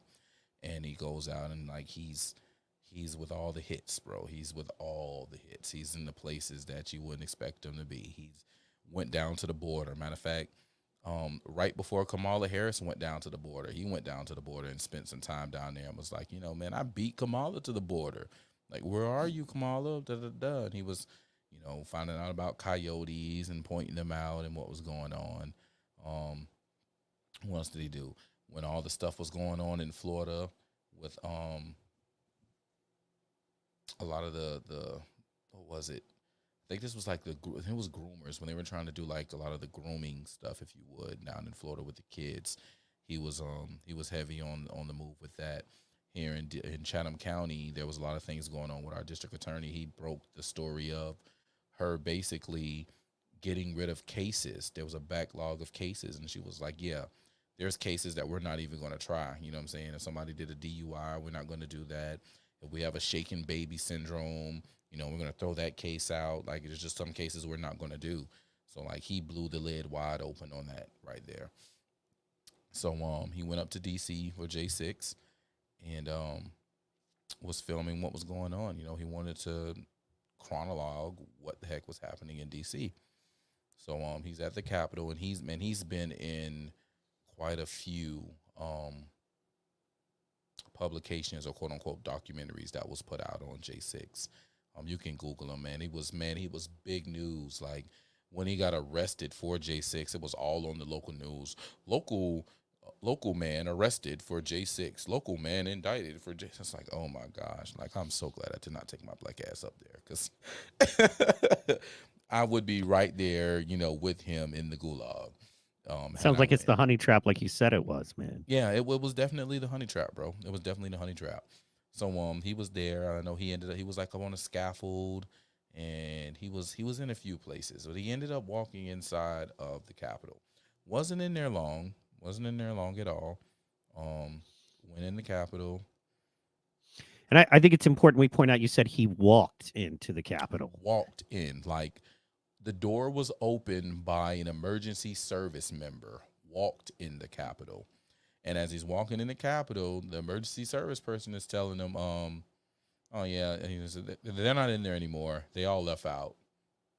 And they're holding the door. Like, he walked in, and they're holding the door for him to walk in. Like a dude would hold the door for a lady or somebody who's coming in behind them into a building. Like, literally held the door open for this man to walk in. And, they said he trespassed, and they tossed him into the gulag. Has he had a court date yet? He's had a couple of court dates. He hasn't been sentenced yet. Yeah. When was he arrested? Like 3 months ago, maybe. Let me see. So on a misdemeanor trespassing charge, that he has credentials and proof he had every right to be there. He belonged there. He's still locked up. He's had a couple court dates on a misdemeanor, which, hey, man, a traffic ticket is a it's one of those, the judge can literally go, time served and a $200 fine, bang. And that's harsh for a misdemeanor, for, you know what I mean? A trespassing. That's as easy as being in a Walmart parking lot when they're closed. It's the same level of charge. Wow, man, that's good Lord. Man, we got it. He went in August. That makes me so mad. Love it or hate, right or wrong, journalists, and they just arrested another journalist just last week, which is kind of crazy there. So, folks go in there, the intent, right? And you see everything kind of go down, and you see everything happen like that. Some of your boys come back. Some of your people that were there, were they concerned? Did they think they might end up getting tracked down 2-3 years later? What was the atmosphere, and what was kind of the mood like with, basically Republicans and, people like us, what I like to call action conservatives. You know what I mean? Not Yeah, necessarily right. Republican, but action conservatives. Yeah. Action conservatives. Yeah, man, they were worried, man. I know quite a few people who went in and they were like, yo, I don't know the way they were acting. I don't feel right after doing it, after going. I shouldn't have went. I feel like they're going to be calling. Um, then they made the big deal out of it, and you had people who knew people who went to DC, and they were like calling and trying to get them fired. Like, it was funny because people swore to God I was in DC. Like, people in Savannah just knew I was in DC. Like, yeah, you was up in the Capitol. I was looking for you. Did you get up in that? Like, nigga, I was here. Like, no, I'm not in there. I'm not stupid, bro. I literally just had a baby, cuz I'm not going up there. Are you stupid? Like, oh You man, took it a was picture hilarious. in the Savannah Square with a picture of a newspaper and a selfie. You know what I'm saying? Holding up a newspaper that said J6 in the Savannah Square. Took a selfie. You're like, I ain't there. I ain't I, there. I do you one even better. I do you one even better. So I did plan on having a flag rally in front of City Hall. All right, in front of my local City Hall. I did plan on it, and I was working at the time. I was tearing down a house on Tybee Island. Like, so, if people ever want to challenge me on whether I was there, but listen, my Google Map timeline will tell you where I was at. Okay, my picture and my video proof of what I'm about to tell you will explain to you where I was at. So I took my lunch. I took my lunch early, and I go down to City Hall. And it's crazy because I had told a few people, hey, y'all, let's go down to City Hall. Let's fly Trump flags. And it's like, let's make a statement because, City Hall is completely Democrat ran. And I know that they cheated in Chatham County. So let's just go down here, guys, and let's make a statement. All right, Pro, yeah, we'll do it. We'll do it. I think they smelled a rat. Somebody put word out, right? I pull up They coming. and I'm chilling. Right. So I park, right? I park perfectly to where I'm looking straight into, City Hall. I'm sitting on the street. I'm looking into City Hall. Police officer comes and parks. And he's sitting there, and it looks like he's waiting on something to happen. And then another police officer pulls up next to him, and they're like sitting next to each other, right? And they're facing the same way, and they're talking to each other through the window. And I'm like, look at this shit here. Somebody done told them that we about to pull up on City Hall, and now look at them. I ain't getting out my car. I'm finna sit here and look at them look stupid. And that's exactly what I did. I sat in my truck and I sat there and watched them look real stupid until they pulled off. Like, okay, nobody's coming. Let's just go. But and that happened before the people went inside the Capitol.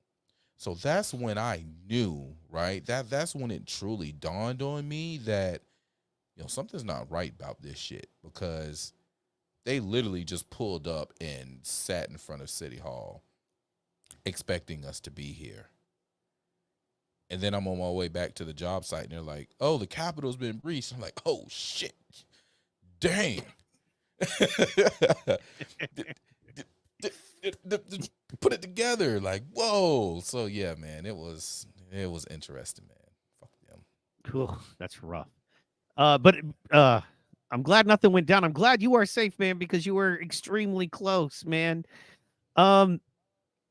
So as you know, information comes out. We have people. What's Vivek? You know what I mean? And of course Trump, and a lot of people now are kind of coming around, and a lot of people can go, "Hey, dudes got rowdy," and they don't bring up the fact that a church was burned down. They had to evacuate Trump into a bunker in May of 2020, I believe, or May of 2019. They don't, mention that stuff or bring it up. So whatever. But some people got into some fights. Were any police officers killed or mortally wounded? No.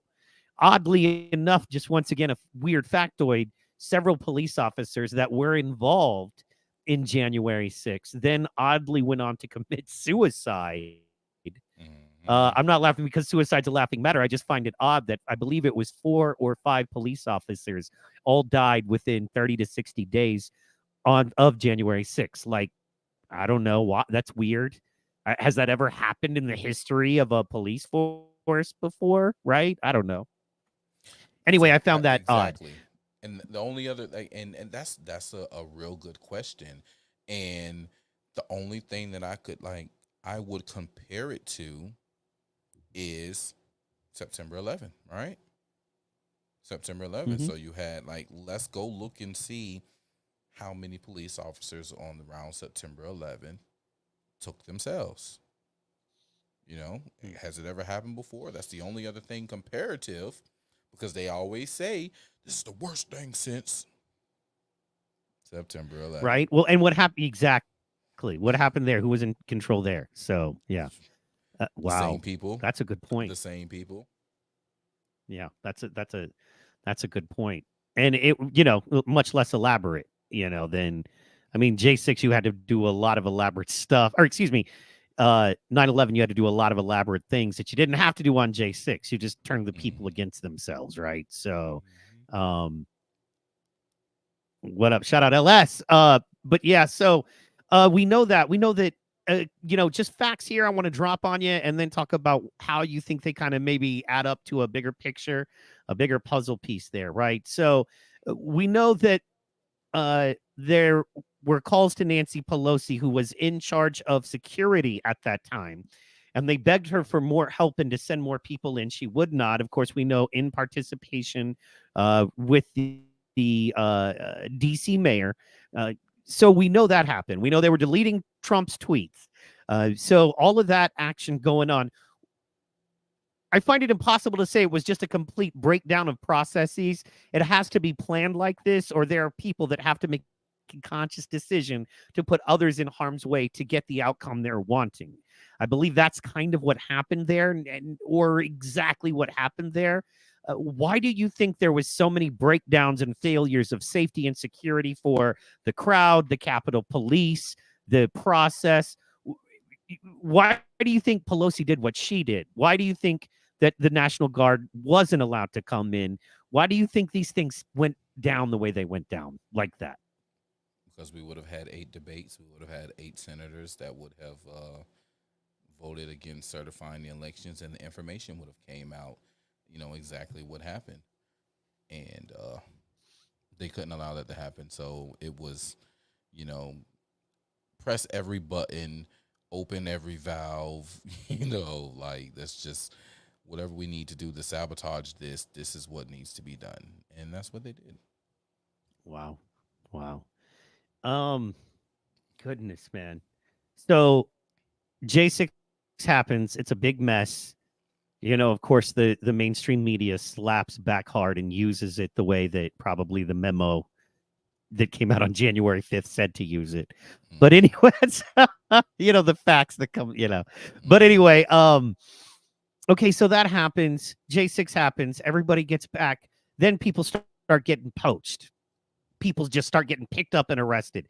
The FBI starts kicking in doors for trespassing felonies, misdemeanors. Federal misdemeanors, first of all. Secondly, kicking in doors, feds going around the country to your home because of a misdemeanor. So that starts happening. What are you thinking at that time? And what is the thought of your community, the conservative and Republican community that you work with?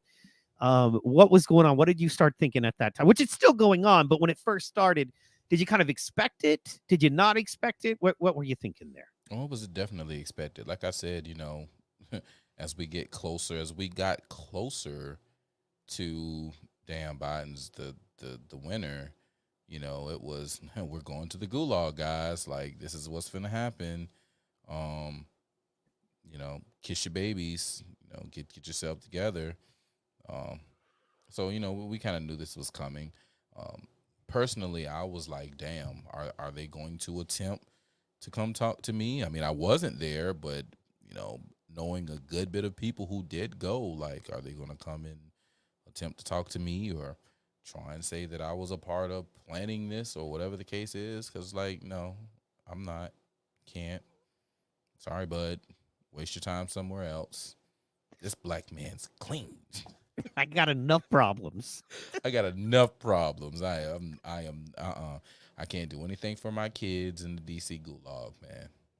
So, Yeah, and um, it's hard to lead a revolution, from behind bars. it So is. yeah, man. That's why they Absolutely. locked so many of them up. Yeah. Ooh. Speaking of that, I wanted to get into that. You brought up a real interesting thing, which is I wasn't there and I was still concerned. Because as we know, there's several people now who were not there that are serving long prison terms, longer than people who literally have murdered others. Hmm. One of those people is Enrique Tarrio. Enrique Tarrio was considered, for those who may not know, leader of the Proud Boys, a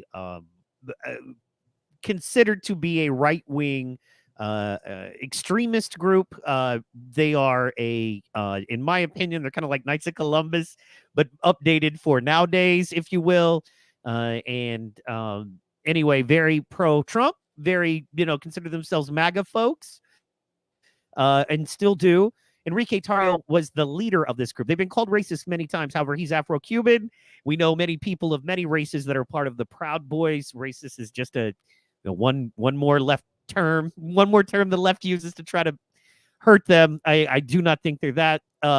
However, Enrique Tarrio was the leader. He just got sentenced to 22 years in prison, and he was not even in Washington when it happened. So then it's also come out that he, on some level, I guess, was working with the feds. Can you tell me what you know about that, or what you're willing to talk about, and how you feel about whether what he was doing was the right thing, or just your overall thoughts and opinion on that? So, Federique.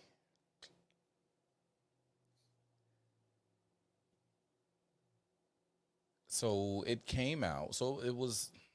It wasn't really known up until around like the J6-ish area that he had been working with the FBI down in Florida. I want to say it was like Miami, some kind of drug ring or something. He was working with them and feeding them information and doing stuff, being a Fed informant. So, J6 happens, and what he got pinned on was, it's crazy because another Fed informant person submitted a plan to his girlfriend who was somewhere connected to the feds, who gave it to him. And they said that they used this plan in order to cause an insurrection or take over the Capitol, which, didn't happen. Um, yeah, there were a lot of Proud Boys there, because, the Proud Boys really got their claim to fame, or should I say our claim to fame, when they started standing up for the older people who were going to Trump rallies, who were being attacked by, these crazy left lunatics, right? There was no one really standing up and protecting. So, the boys got together and was like, you know what? When there's rallies, when there's events, we're going to show up. We're going to be protection, and we're going to make sure that this does not happen. And it went from there to where, wherever there was an event, you guaranteed there was going to be a member of Antifa there. And, it just, you always seen those great, sizzle reels of Antifa just getting knocked the fuck out, you know what I'm saying, by a great proud brother. So, that was pretty cool. But, Federique, as far as, the FBI thing, like, no, he wasn't there. I think that personally, this is just me, Kofi on tight. I think that was a play. I don't think he's in a DC gulag. I don't think he's in a federal penitentiary. I think he is somewhere else with another identity, doing whatever needs to be done for the will of the FBI. And I think that on paper, it's kind of like, it's kind of like Epstein, right? You I personally don't think Epstein is gone, right? Don't think he's truly gone. I think the name and the persona and the person, right, is gone, but I think the vessel still moves. And it's the same thing with, Federique. He's quote unquote behind bars as far as everyone else knows, but, he's truly, got released and is doing whatever it else is that they need him to do, somewhere halfway around the world or somewhere else. Um, was he good for the PBs? Um, I say yes as far as like perception, because it's like you said, so many people perceive us as, being this white supremacist organization, and yet here's this Afro-Cuban who is the quote unquote national leader of this organization that you're saying is just full of white supremacists who can't stand anything of color. But this is their quote unquote national leader. It doesn't make sense, right? So it kind of helped diffuse the lies that are told about the Proud Boys. Do you think that he was? Do you think he was always fed and infiltrated the Proud Boys, or do you think he started out as a Proud Boy and you know being hanging with the wrong crowd, they went after him hard and he sold out? I think he was fed always before. Um, I honestly, and I don't know, I would want to see more paperwork, but I could honestly see where he may have been fed, and they were like, okay, good to go, served your time, go live your life, join the PBs, and hey, buddy, what's going on? How you been? Yeah. So got word, you joined this new organization. Nah, man, my life's done. I'm done, man. I don't want to do that. Yeah. Yeah, I bet it is. Remember that one case we made disappear? We could still pick you up on that. All right, fuck what you need. What do you want? Like I will not remove that from the realm of possibility.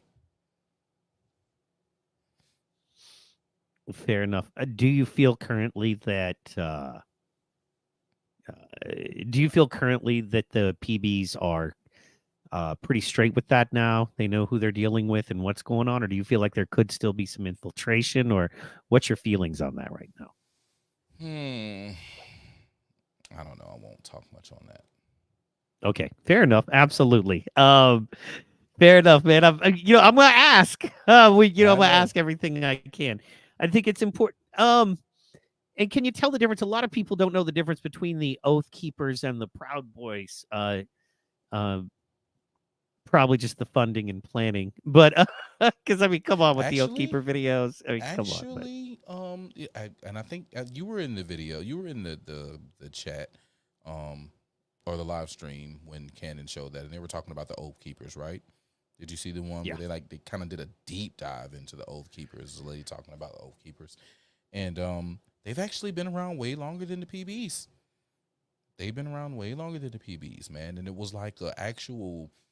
They were a loved group, right? They were a loved group of a bunch of people who took the oath of office. There are so many of us that have taken the oath of office, um, or not even the oath of office, but just the oath for the to the Constitution, right? As servers for the Constitution, whether it's police officers, whether it's people in the military. I took the oath in doing the census because the census is put in through the Constitution. So it's just people who are like, hey, we believe in this Constitution. We took this oath to preserve this Constitution. I'm going to keep this oath. Right. So you had military, police, firefighters, like all these first responders who took their oath and said that I'm going to keep it. And they were going around, helping people during storms and helping people during, natural disasters. I won't even just say just storms, just straight up natural disasters and hard times. Like they were out helping people. They were being security for people at certain events. Like they were solicited great people up until recently. And they were mad with them ultimately because they were really holding people, straight. They were legit making sure they kept their oath. And it's funny you mentioned them because, Gretchen Whitmer, is a perfect example of entrapment that happened with, an organization where you had all of these FBI agents and informants who were a part of this particular Oath Keepers group in Michigan, and they're like, oh, they plotted and planned to um kidnap the governor when it was the FBI's plot and plan to kidnap the governor, man. It's like, why are you going after these regular people? And the regular people were like, nah, bitch, you tripping. We're not doing that. You guys got that. I'm not doing that. And it's just crazy, man. It's crazy what they get away with. That was uh, when you dig into that Gretchen Whitmer stuff, it's truly amazing. You know, you got a guy who's practically homeless, who literally is going across the street to use the bathroom at the Mexican restaurant for running water because he doesn't have running water where he lives. And feds show up and go, here's a $5,000 credit card. As long as you buy a gun and some bullets, you can also probably buy yourself some clothes and other things you need because, you know, plans to, you know, take out Gretchen Whitmer.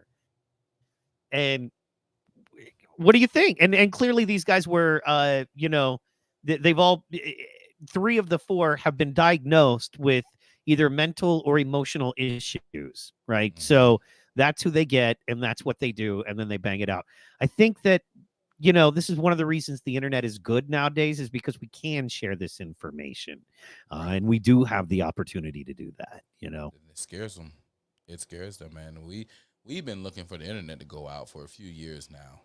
And I think as we get closer to 2024, I think it's even more of a possibility for it to go out because, you know, we're sharing too much information. You know, you got things coming out, you know, it's circulating on Twitter today. You know, I think you alluded to this earlier to where now they know, you know, they're admitting that there was a bunch of issues in Georgia's election, right? And they're like, oh, this didn't really happen. It's like, stupid. It's on the docket to be talked about. It's being referred to the attorney general for charges. Obviously, it happened if it's on the paper and saying that, hey, we have a meeting this week and we're referring this to the attorney general for charges. Something happened. Something happened. So, you know, Fact with check all says this, there's no pictures. oh, okay, you want pictures. No picture, it didn't happen. You sound stupid. Like, goodness gracious, you sound about as stupid as the people who say that in real life. It's But, like, you know, oh, wait. So go ahead. I'm sorry. Go ahead. it's like it's crazy, you know, the amount of information that is flowing out. You have so one thing that also came out. So not only there was something that happened during the election. It was called the Edison flip, if I'm not mistaken. I think that's what it's called, the Edison flip. Where they basically shut the systems down on the voting, right? When the numbers were coming in, shut the system down. The numbers went straight down to the bottom, zeroed out. And then when the systems came back on, the numbers shot back up. And where Trump was leading Biden, when they shot back up, Biden took over the lead. And then that was it. It went forward. I remember that. I remember that now. Like I hadn't, you bringing that up. I remember specifically them talking about when we reset everything correctly. Yeah. The Edison, I remember that. The Edison flip. So they're coming in now. There was information. I'll never forget. This also happened on J6. The young lady's, excuse me, her name is Maria Zach. She's with Nations. Hold on. Nations Without. It's not Nations Without Borders. It's something else. Nations in Action. That's the name. She's with Nations in Action. She's CEO of Nations Action. Nations in Action. She went on J6. She went and hand delivered information into what had happened, what she had found and seen in a lot of states as far as the election was concerned. Well, she also had the information where Italy had hacked into our elections and flipped numbers from Trump to Joe Biden. We actually have people who went under oath and said, yeah, this happened. We did this in Italy. Like, it is so much. Like, when you learn about Five Eyes and all the different things that took place from 2016 to 2020, 2021, boy, shouts out to everybody who's been digging into this, man. Like, yeah, sometimes I get a little burnt out with all the information that I've known and that I've come across that's been provable. And it's like, damn, this is crazy. And just people just going with their regular lives as if nothing happened. Well, man, it's one of those, I still got to eat, right?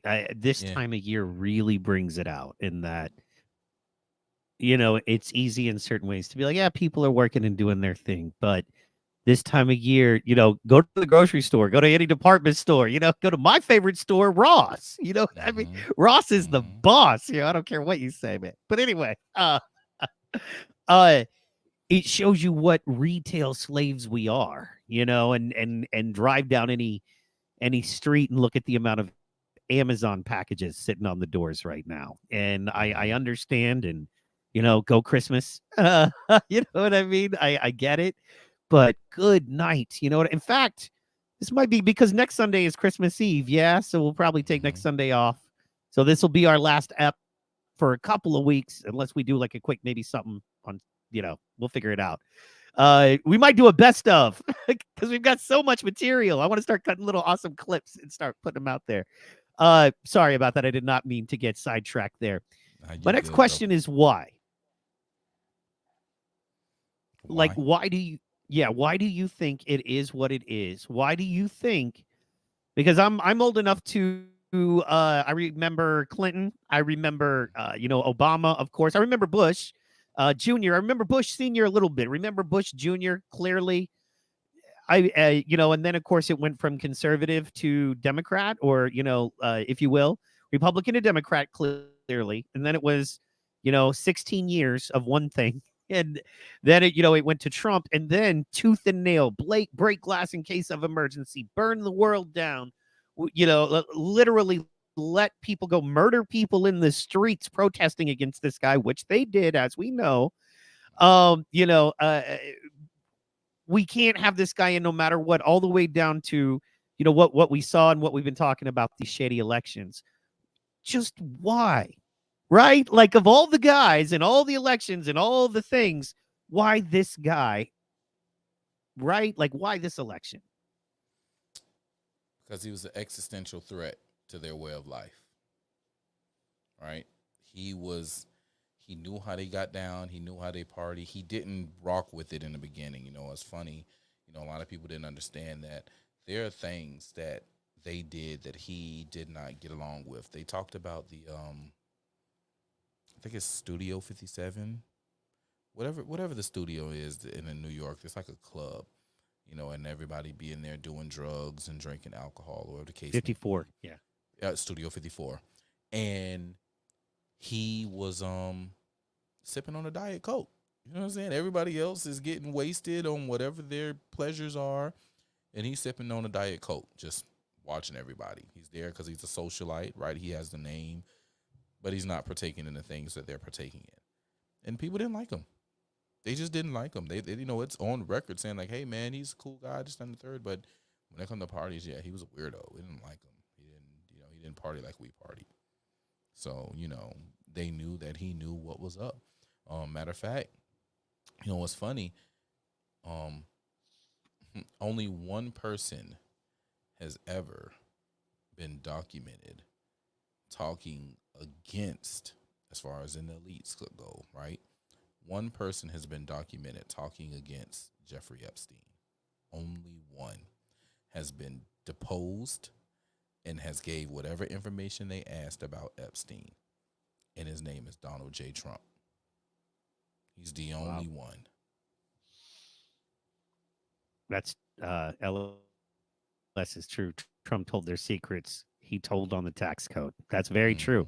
It's one of my favorite Dave Chappelle lines when he said, when he told that in the debates, he was like, and you won't change the rules because you use them too. He's like, I'm using the rules you wrote.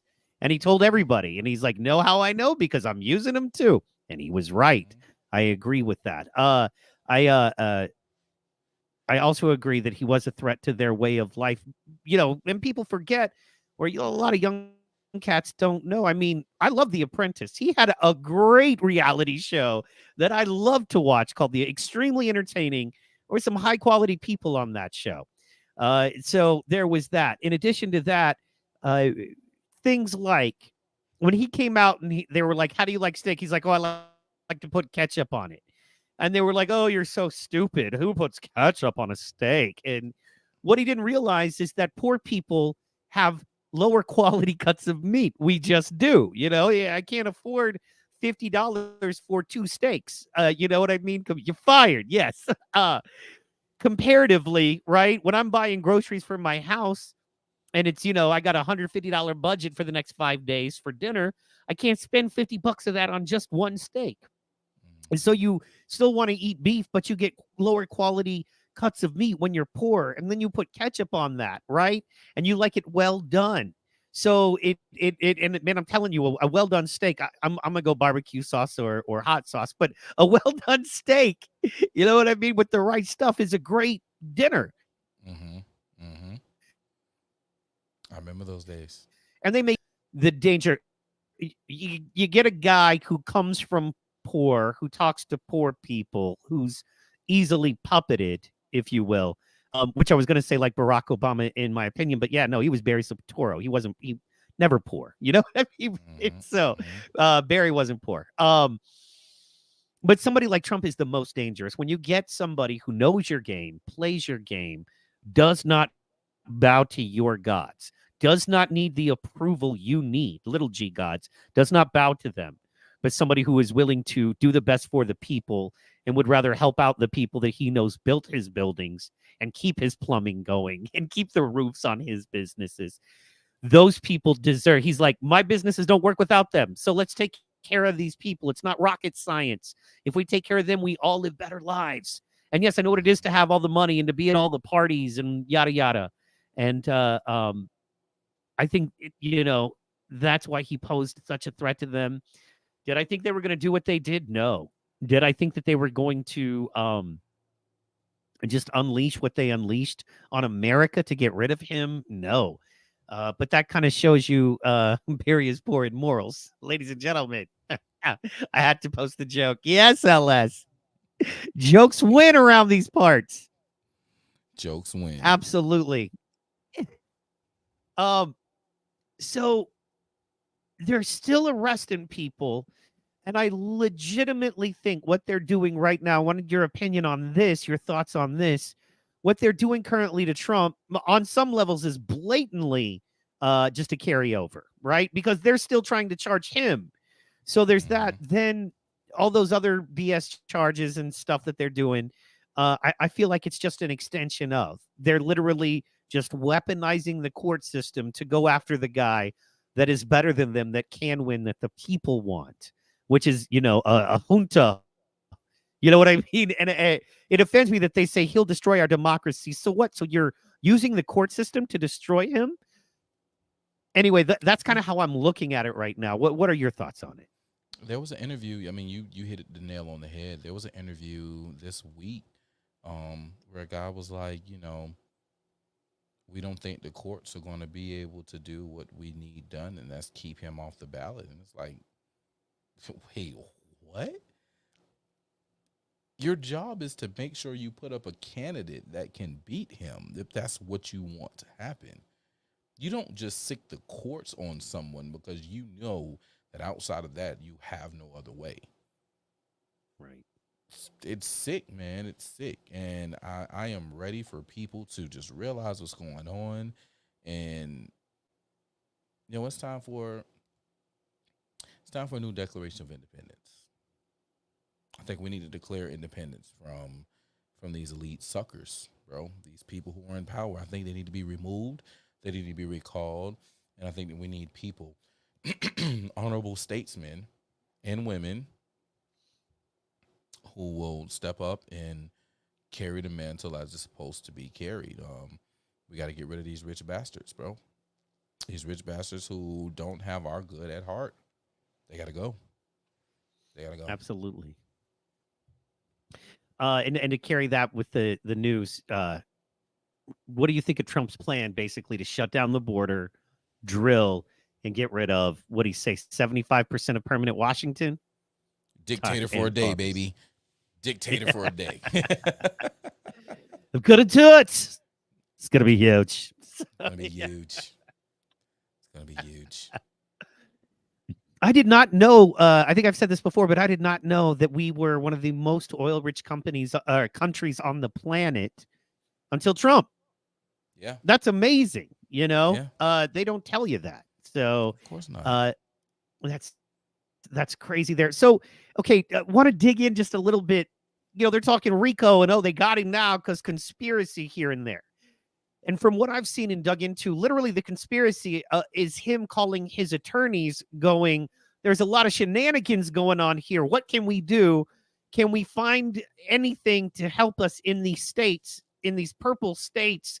Because it looks like, there's a lot of information we don't have and things don't add up.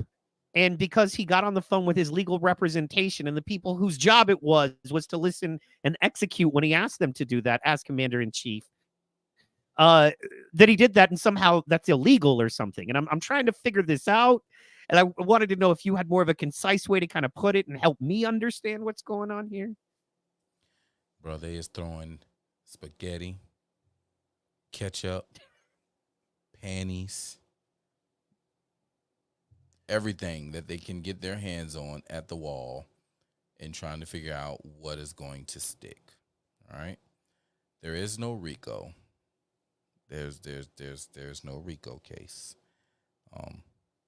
The people who they're like, oh well, we have plea deals, and none of the plea deals have anyone pleading guilty to RICO.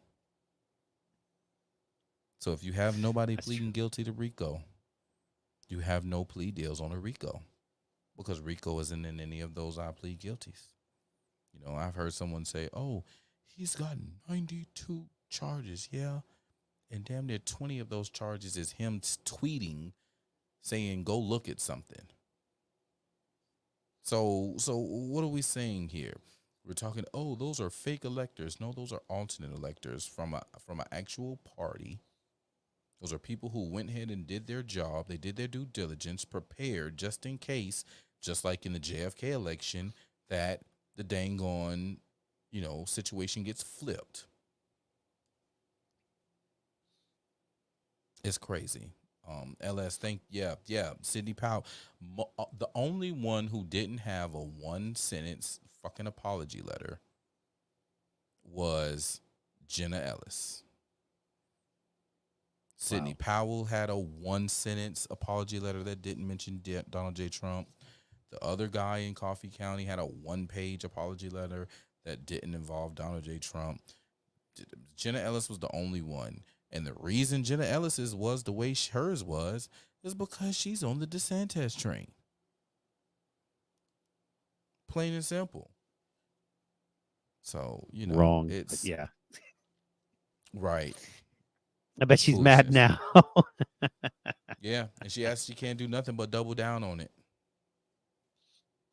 She got she got gassed with him too, dummy. Just dumb, by the way. I feel bad for Ron, man, because we do need good leaders in the party. They just, should know their lane. He could have ran for Florida Senate, had a job for, 100 years. I'm not for that. I'm just saying we would have had a good, conservative leader as a senator to hold down and vote our way. Okay, so do you know people that are still worried? Are there people that you know that may have been there that are concerned, that are maybe, worried that a door might be coming knocked for them? I personally think they're going after Alex Jones still. I think they're probably going to go after Tim. But I think they're going to do the thing where they start, because they're taking out these low-level reporters where we don't know their names. They don't have 1 million followers, but they write for the Daily Wire, or they write for Blaze, or whatever, or independent conservative. And they're taking those low-level folks out. So when they come for the high-level folks, there's no levels in between anymore, right? True. And you go, you know what I mean? The best way to get to the king is to get the pawns out of the way. So do you know anybody worried? Do you think it's going to continue through the next year? Do you think that they are smartening up and slowing down, understanding this is not helping in any way, shape, or form? What are you seeing there? I don't know anybody who's scared at this point. I do believe they're going to press the gas. They're going to try and throw as many people in as possible. They're going to try and derail us. Like, dude, we're winning. We're winning in the narrative. We're winning people over. We're winning in the education. Like, we're throwing haymaker after haymaker after haymaker. They need to remove us off the playing field. So they're going to go after as many people as they possibly can to take off of the playing field. Excuse me. And I think at a point it's going to backfire on them if they don't by that time shut the power off. Well, and the pendulum is swinging. I think they said 18 to 21-year-old aged men consider themselves more conservative now than in the last 20 or 40 years. And I think They it's always because, yeah, they have. just, huh? I feel like they always have. I believe the problem has been a lot of these men went that way for social acceptance and to get some booty. I And know I I did think it. back in the day. I mean, you should be so blessed to find a conservative woman or a woman who is okay with your conservative ideologies, bro. You should be so blessed to find one. Um, and a lot of dudes just was running that way. A lot of dudes got to a point they wouldn't even talk about politics. But then when politics got, to be a thing that you talked about, you better said that you was Team Biden, Team Barack. Because if you say you Team Trump, then it's Yeah. highly likely that it's gonna get cut off. Shut down. until, until they realize MD 2020 is the magic. Now it's MD 2024. You know what I'm saying? Right. That's what they need. But They need that MD 2024. you know what Need I'm that saying? MD energy. Ah, absolutely. So, what can people do, man? How do they get involved? If they're sitting there and they feel powerless, other than, I'm going to vote for the guy that's promised to pardon everyone that was nonviolent, and, look deeply into anyone that was violent to make sure that the punishment fits the crime. Excuse me. Um, Other than vote for that guy, what else can we do, man? Are there groups we can join? Are there, you know what I mean? What can we do to get involved and to let people know that, maybe I don't even 100% stand with Donald Trump, which I understand a lot of people don't, and that's okay. It's America. Mm. But more so, this is wrong. This is a crime. I don't want this happening. And other than voting for the guy, what else can we do to be involved and to try to make change? Get educated first and foremost, right? Get out here and truly do some digging on the people who are running for office in your area, no matter where you are. Find out who's running for office, see what they stand on, and then find out where they'll be and confront them on what they stand on. Push the envelope. Ask them the hard questions. If they're a person who wants to run away from the questions, that's the person you don't need in office. If you can find the person that you want, get on the ballot. Primary them. If you got people in office you don't want, primary them. It's that easy. Campaigns aren't easy, but it is that easy as to what needs to be done. Get educated. Talk to the representative or the people who are vying for to be the representative. And if you don't like it, primary them. We're getting ready to get into caucus season when it comes to the parties. All right, we got precinct caucuses coming up. We have county conventions coming up. We have state conventions coming up. District conventions coming up. We have the national convention coming up. These are all places where people can get involved. To have let their voices be heard, man. Become a precinct member. If you're into the parties, if you want to join a political party, join your party and become a precinct chair. Get the vote out. Educate your neighbors on what's going on. Educate them on what's on the ballot and referendums and the people who are on the ballot, and get them ready. That's your civil duty. I know we all get caught up in the world of things, as we talked about earlier, being retail slaves, but that's just a distraction. Being a retail slave is a major distraction from what you're truly supposed to be doing, what your true responsibilities are. And that is being a well informed and active citizen. That's your responsibility. It's your Absolutely. responsibility. So, you know, get informed. You can hit my inbox up, protocol. It's right there. You can put it in Facebook. I'm pretty sure I'll pop up if you type that in. You can put it on Twitter. I know it'll pop up if you put it in, just as it's put. I'll answer. I'll point you to wherever I can point you to, and just be the best citizen that you can be. Be the best honorable citizen that you can be, man. Heck yeah. And and to quote the man himself, what's good for black people is good for America. Damn right. Uh, I don't understand why they call Trump racist other than to just, ice him out. It's like, how is he racist? He just is. So that's, I really believe that was how they got most white boys. You know what I mean? In the 90s, especially with Barack Obama, it's like, be cool. You know what I mean? Who wouldn't want to, for the first time ever, our vote was cool. Casting a vote was a cool thing to do. Now it's a punk rock thing to do, and so, yeah, man, damn the torpedoes, right? Let's go. So I absolutely agree there, man. Coming up on the about the end of the show, I think. Is there anything you wanted to? Because I know you're tired. You've had a very busy weekend, and I am slammed tomorrow, and I know you're slammed tomorrow, right? So, yeah, this week is going to be interesting. Right. I got yeah, man. I'm excited to I got a meeting with the people tomorrow, the Nation crew, and doing our first video meeting to dial that in, and got another meeting about the business stuff, just trying to bang it all out, man, because hopefully by Thursday I'm kind of done.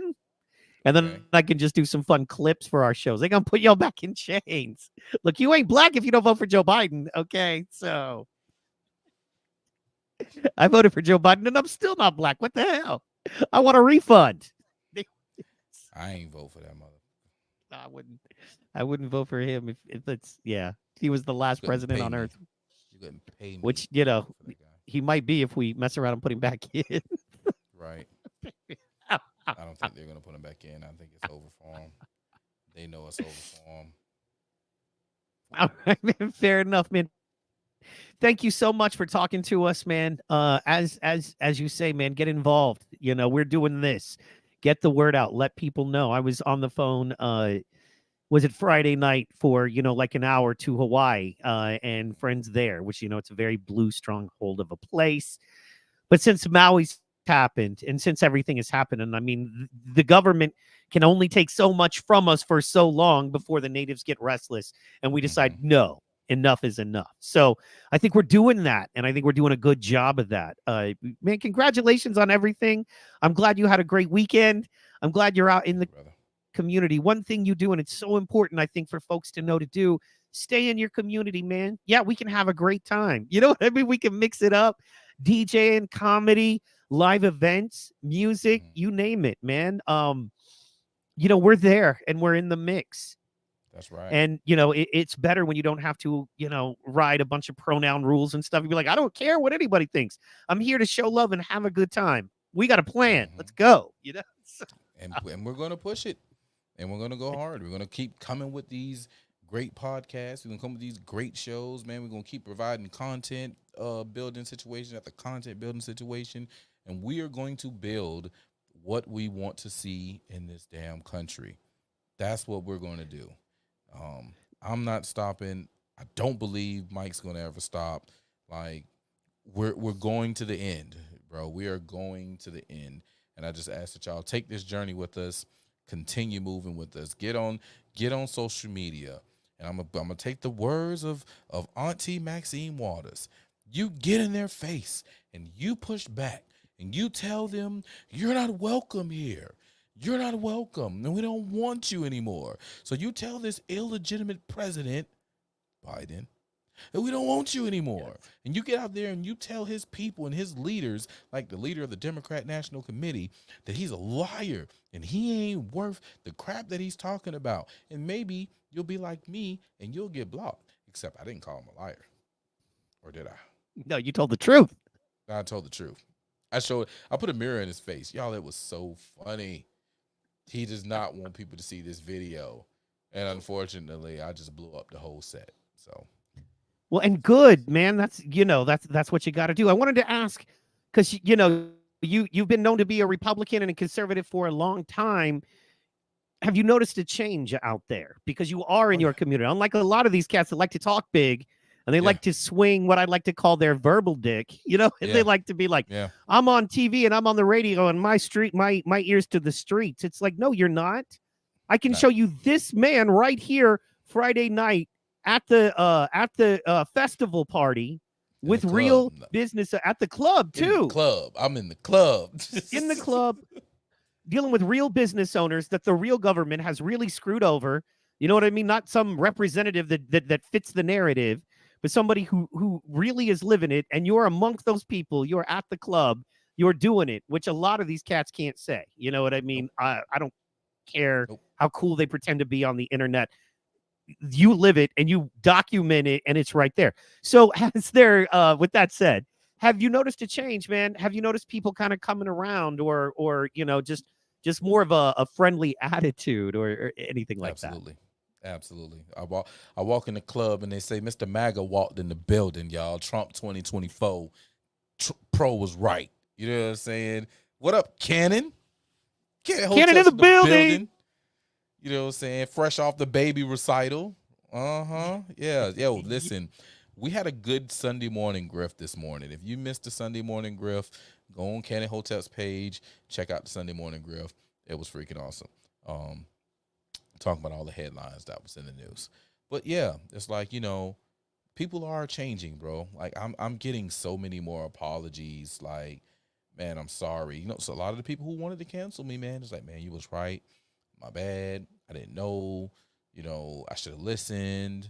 It's just all these things are coming in, and I'm just like, yeah, you know, it's cool. It's all right. You know, I wish you would have known better and you would have listened in, but at least you've come around.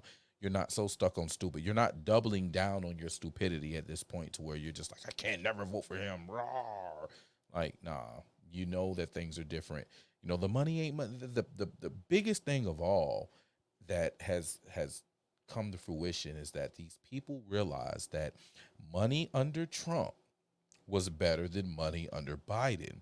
And you have people who will, you know, oh, the PPP loans and the stimulus checks. Nah. People were making real money under Trump before COVID. Their checks was going further. They were able to invest and do more with their money. Mortgages was the cheapest that they have been. The interest rates on mortgages was the lowest they have been. People were securing the bag. The interest rate to no inflation. Inflation was non-existent. But we knew that interest rate was, yeah, man. Working in finance and industry, it's a different story. It changes the whole game.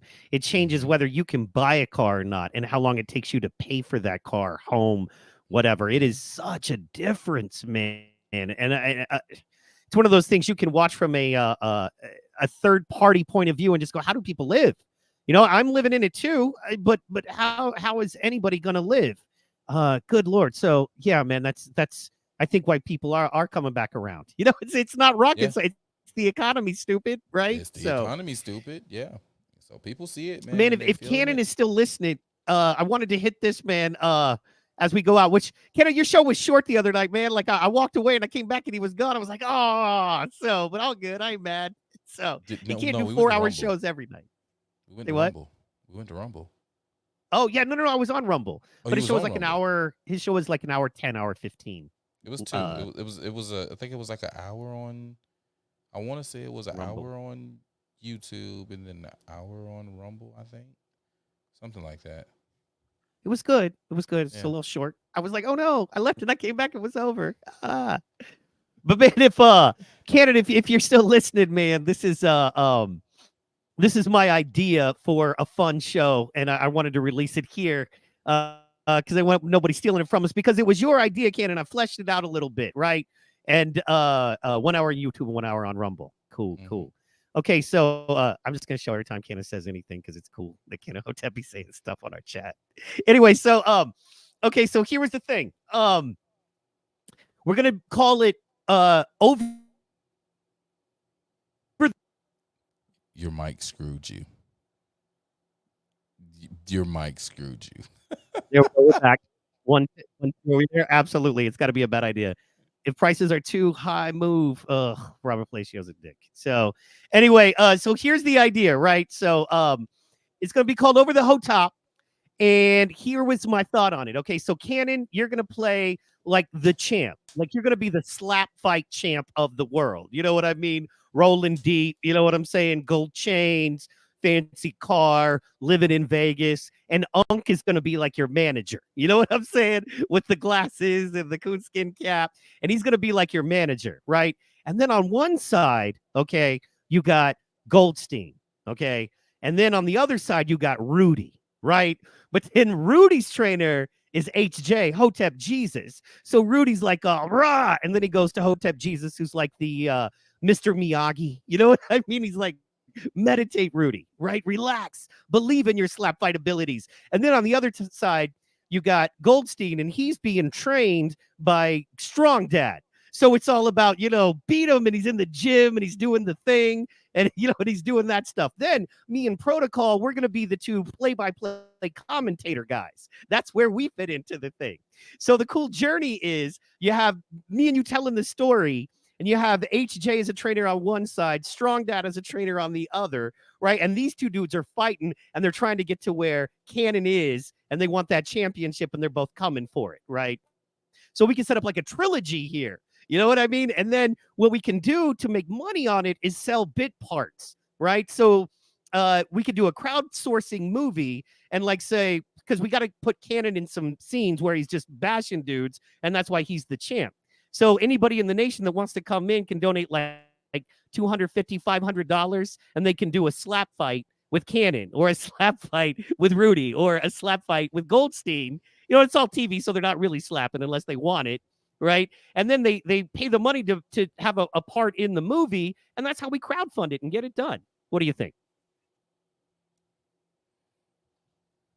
I'll get my Joe Rogan on, Yeah.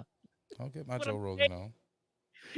I think Cannon isn't saying anything. I think he might have left. He's typing. It's gonna come. Anyway, I think it would be brilliant. You know what I'm saying? And then like if you ever watch Cannon stream, if you ever watch his channel, he has these huge hands. You know what I mean? Like whenever he does this, it'd be a slap round robin. That's what I'm saying. No one wants to get slapped by Cannon Hotep hands. No one needs that in their life, right? So that's what I'm saying, man. Look, on Rumble, you can watch slap fights to get an idea of what I'm thinking of. And then we change it up a little bit. We make it a little more movie-ish fun, right? To where like they get to slap each other back to back or something. There's not like a pause between one slap and the next. But we could do it, man. I think we could do it. I think it would be great. You know what I mean?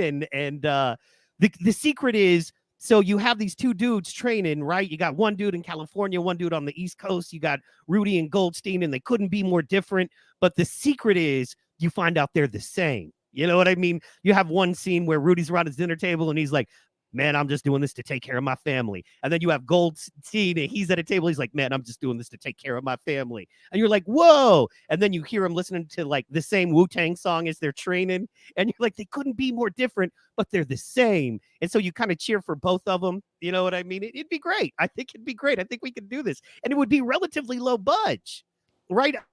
A movie about slap fighting can't cost that much money. You just have you guys slapping each other. It's not, and then guys talking about slapping each other. I think it's a brilliant idea. Let's go. I mean, listen, at least it'd be a fresh idea, right? I'm not feeling the excitement, Protocol. I don't feel like this. I am excited. I'm there again. It's a fresh idea, right? It's not a remake of, everything else that's being remade in 2023, 2024. It's a fresh idea. So, again, I'm down to get my Joe Rogan on, you know what I'm saying? Yeah. I'm talk some trash about some, like, have you watched those? Of course, you've watched the slap fights, but, like, anybody who's watching, you should go watch those. Like, get a Rumble. Tell you what, get a Rumble account, right? Subscribe to my channel. Subscribe to Mike's channel. Subscribe to Candace's channel, and then go subscribe to the Slap Boxing. And those are they're funny. In fact, man, we should do if we could get Cannon in, we should do a slap fight watch party. They're only like 30 minutes long. We could watch an episode, do a slap fight watch party. It's Power slap is awesome. I don't care. Here's the thing that Dana White is genius on, right? What's the of course you watch the slap fights. Hey, easy, killer. I don't need your judgment. My wife. Wow. Anyway, you know I watch slap fights. Maybe you watch them with me. So anyway, stop fronting. But anyway, we could do a slap fight watch party, right? One night and just get people into it. But here's the brilliance of it is that what do people watch fights for? What do you watch the next day? Those awesome knockouts. You know what I mean? The punch to the face, the kick to the head. Oh, look at that amazing knockout. And all Dana White did was condense it down into just the knockouts, right? He's like, we're going to condense that down to just the parts where the dude gets hit in the face and falls on the ground. And that's the whole thing. And, boom, here we are, slap fight. So anyway, we could make a movie just like Over the Top, Cannon's idea originally, executive producer Cannon Hotep. And he could play the star, you know what I mean? Like the big champ, me and you will be the two commentator guys. And, we'll have Goldstein in it, I don't get the Elon Musk joke, but okay, LS, I'm with you. Let's go. So anyway, I just think it's a great idea. It's relatively low budge. We could crowdfund it by having anybody in the nation that wanted to get slapped. We could do a little fun, cameo of them all so they could all say they were in a movie, I think man, I'm telling you. Get them IMDb creds up. I was hoping you'd feel it more, but that's okay, man. I've been in bands before. I know when you walk and you're like, I got this mean rip, and they're like, yeah, okay, that's great. Maybe we work on that later. No. Listen, I'm there. I'm here. I am here. Okay, you're here, but not here for it, and that's okay. Listen. I'm here for the jug. You know what I'm saying? I am here for the jug.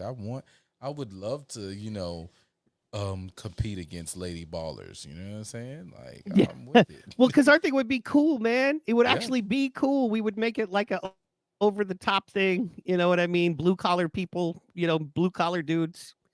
So anyway, I'll stop selling. Viewers, man. We got a lot of people in the nation, So, we definitely get them streams up. And it'd be interesting enough, man. You have a built-in audience, and then if we could get Dana White to throw in on it, it'd be over. That'd be $10 million in the bank. I know you want $10 million, Cannon Hotep, to buy the guns, all the gun pieces and parts, and then the blindfold so you can put them together. You know what I'm saying? So I love it. I do. I believe that he could actually put a gun together blindfolded. You can? He already keeps. Yep. What? Yep. You want the money, or yep, you can put it together blindfolded. I personally believe he can do it blindfolded. I don't know. No, I bet he keeps a pistol in the cereal, just in case. Pistol in my cereal, junk in my trunk. What? You know what I'm saying? See, both. I told you. Both. You know what I mean? And he can do it blindfolded. I already knew. What you really want. Yeah, man. So, okay. Well, I thought it was a brilliant idea. Clearly, I got to repackage it for you guys. I mean, I was hoping to be like, no, tomorrow night, let's start writing this. Yes. You've just given us a $10 million ticket. Started writing it. Look, I'm here. I'm with it.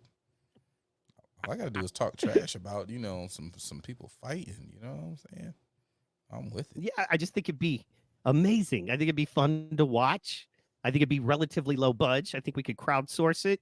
Just saying. And I think, for the characters, right? It's great characters. You need some gruffer dudes that have had, some rougher lives background. You know what I mean?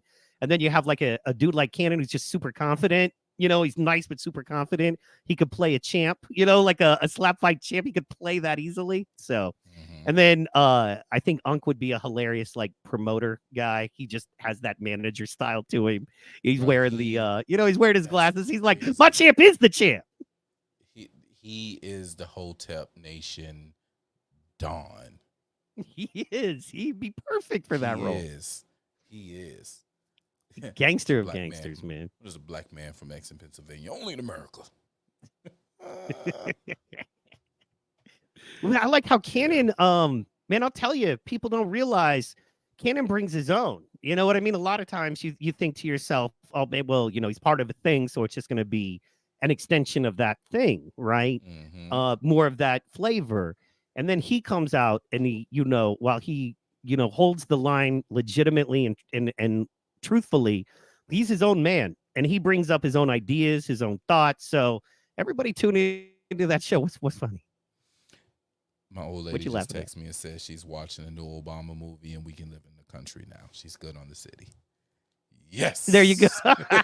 Yeah, finally. Yes. Yes.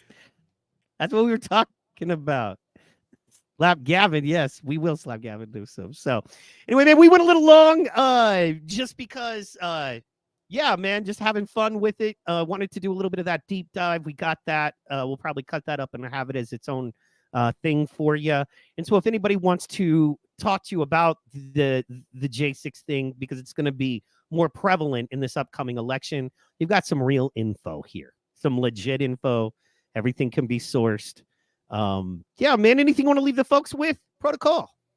Yeah, man, go follow me on Twitter, boy. I am going up right now. My notifications are still, X. I still call it Twitter. I don't care. My notifications are still jumping. Seaport Pro, or you can just put Protocol in there. It's going ham. I got blocked today by another high profile person. So it's good. Make sure y'all come in on Friday. Friday night flights will be going down. And make sure you guys toggle the bell on my page and Bro's page, so whenever we go live, you can get that notification. And come in on the next episode of Rumble on Rumble, which is also on YouTube. Yeah, Rumble on Rumble, YouTube, and sometimes Facebook. I'll be honest, this is a huge growing. I got to thank everybody that watches, man, because we're getting a lot of restreams. We're literally growing every day, specifically 2, 3, 4, 5, which, when you start out small like us, just to kind of see what you can put together and do, and you get this kind of momentum, man. We know it's all because of y'all, and we are going to keep, working hard to put out good quality content. Thank you guys so much. Tuesday night, I'll be live with the Virtue Jiu-Jitsu Company, and that's my other show, PT Pod. Check that out. We'll be talking fights and stuff because that's what we do over there. All right, Protocol, you are the homie. Congratulations on a great weekend. Thank you, man. Thank you. It was dope. I can't wait to do it again. Get some rest, man. I need that fire. And, man, thank you all for tuning in. Special thanks to my man, Cannon. Boom. You know what I mean? Let's show him one more time. Boom, Cannon. Both. Yes. You know what I mean? Thank you so much for tuning in, guys. We will see you next week. God bless. Bye-bye. Deuces, y'all. Be safe.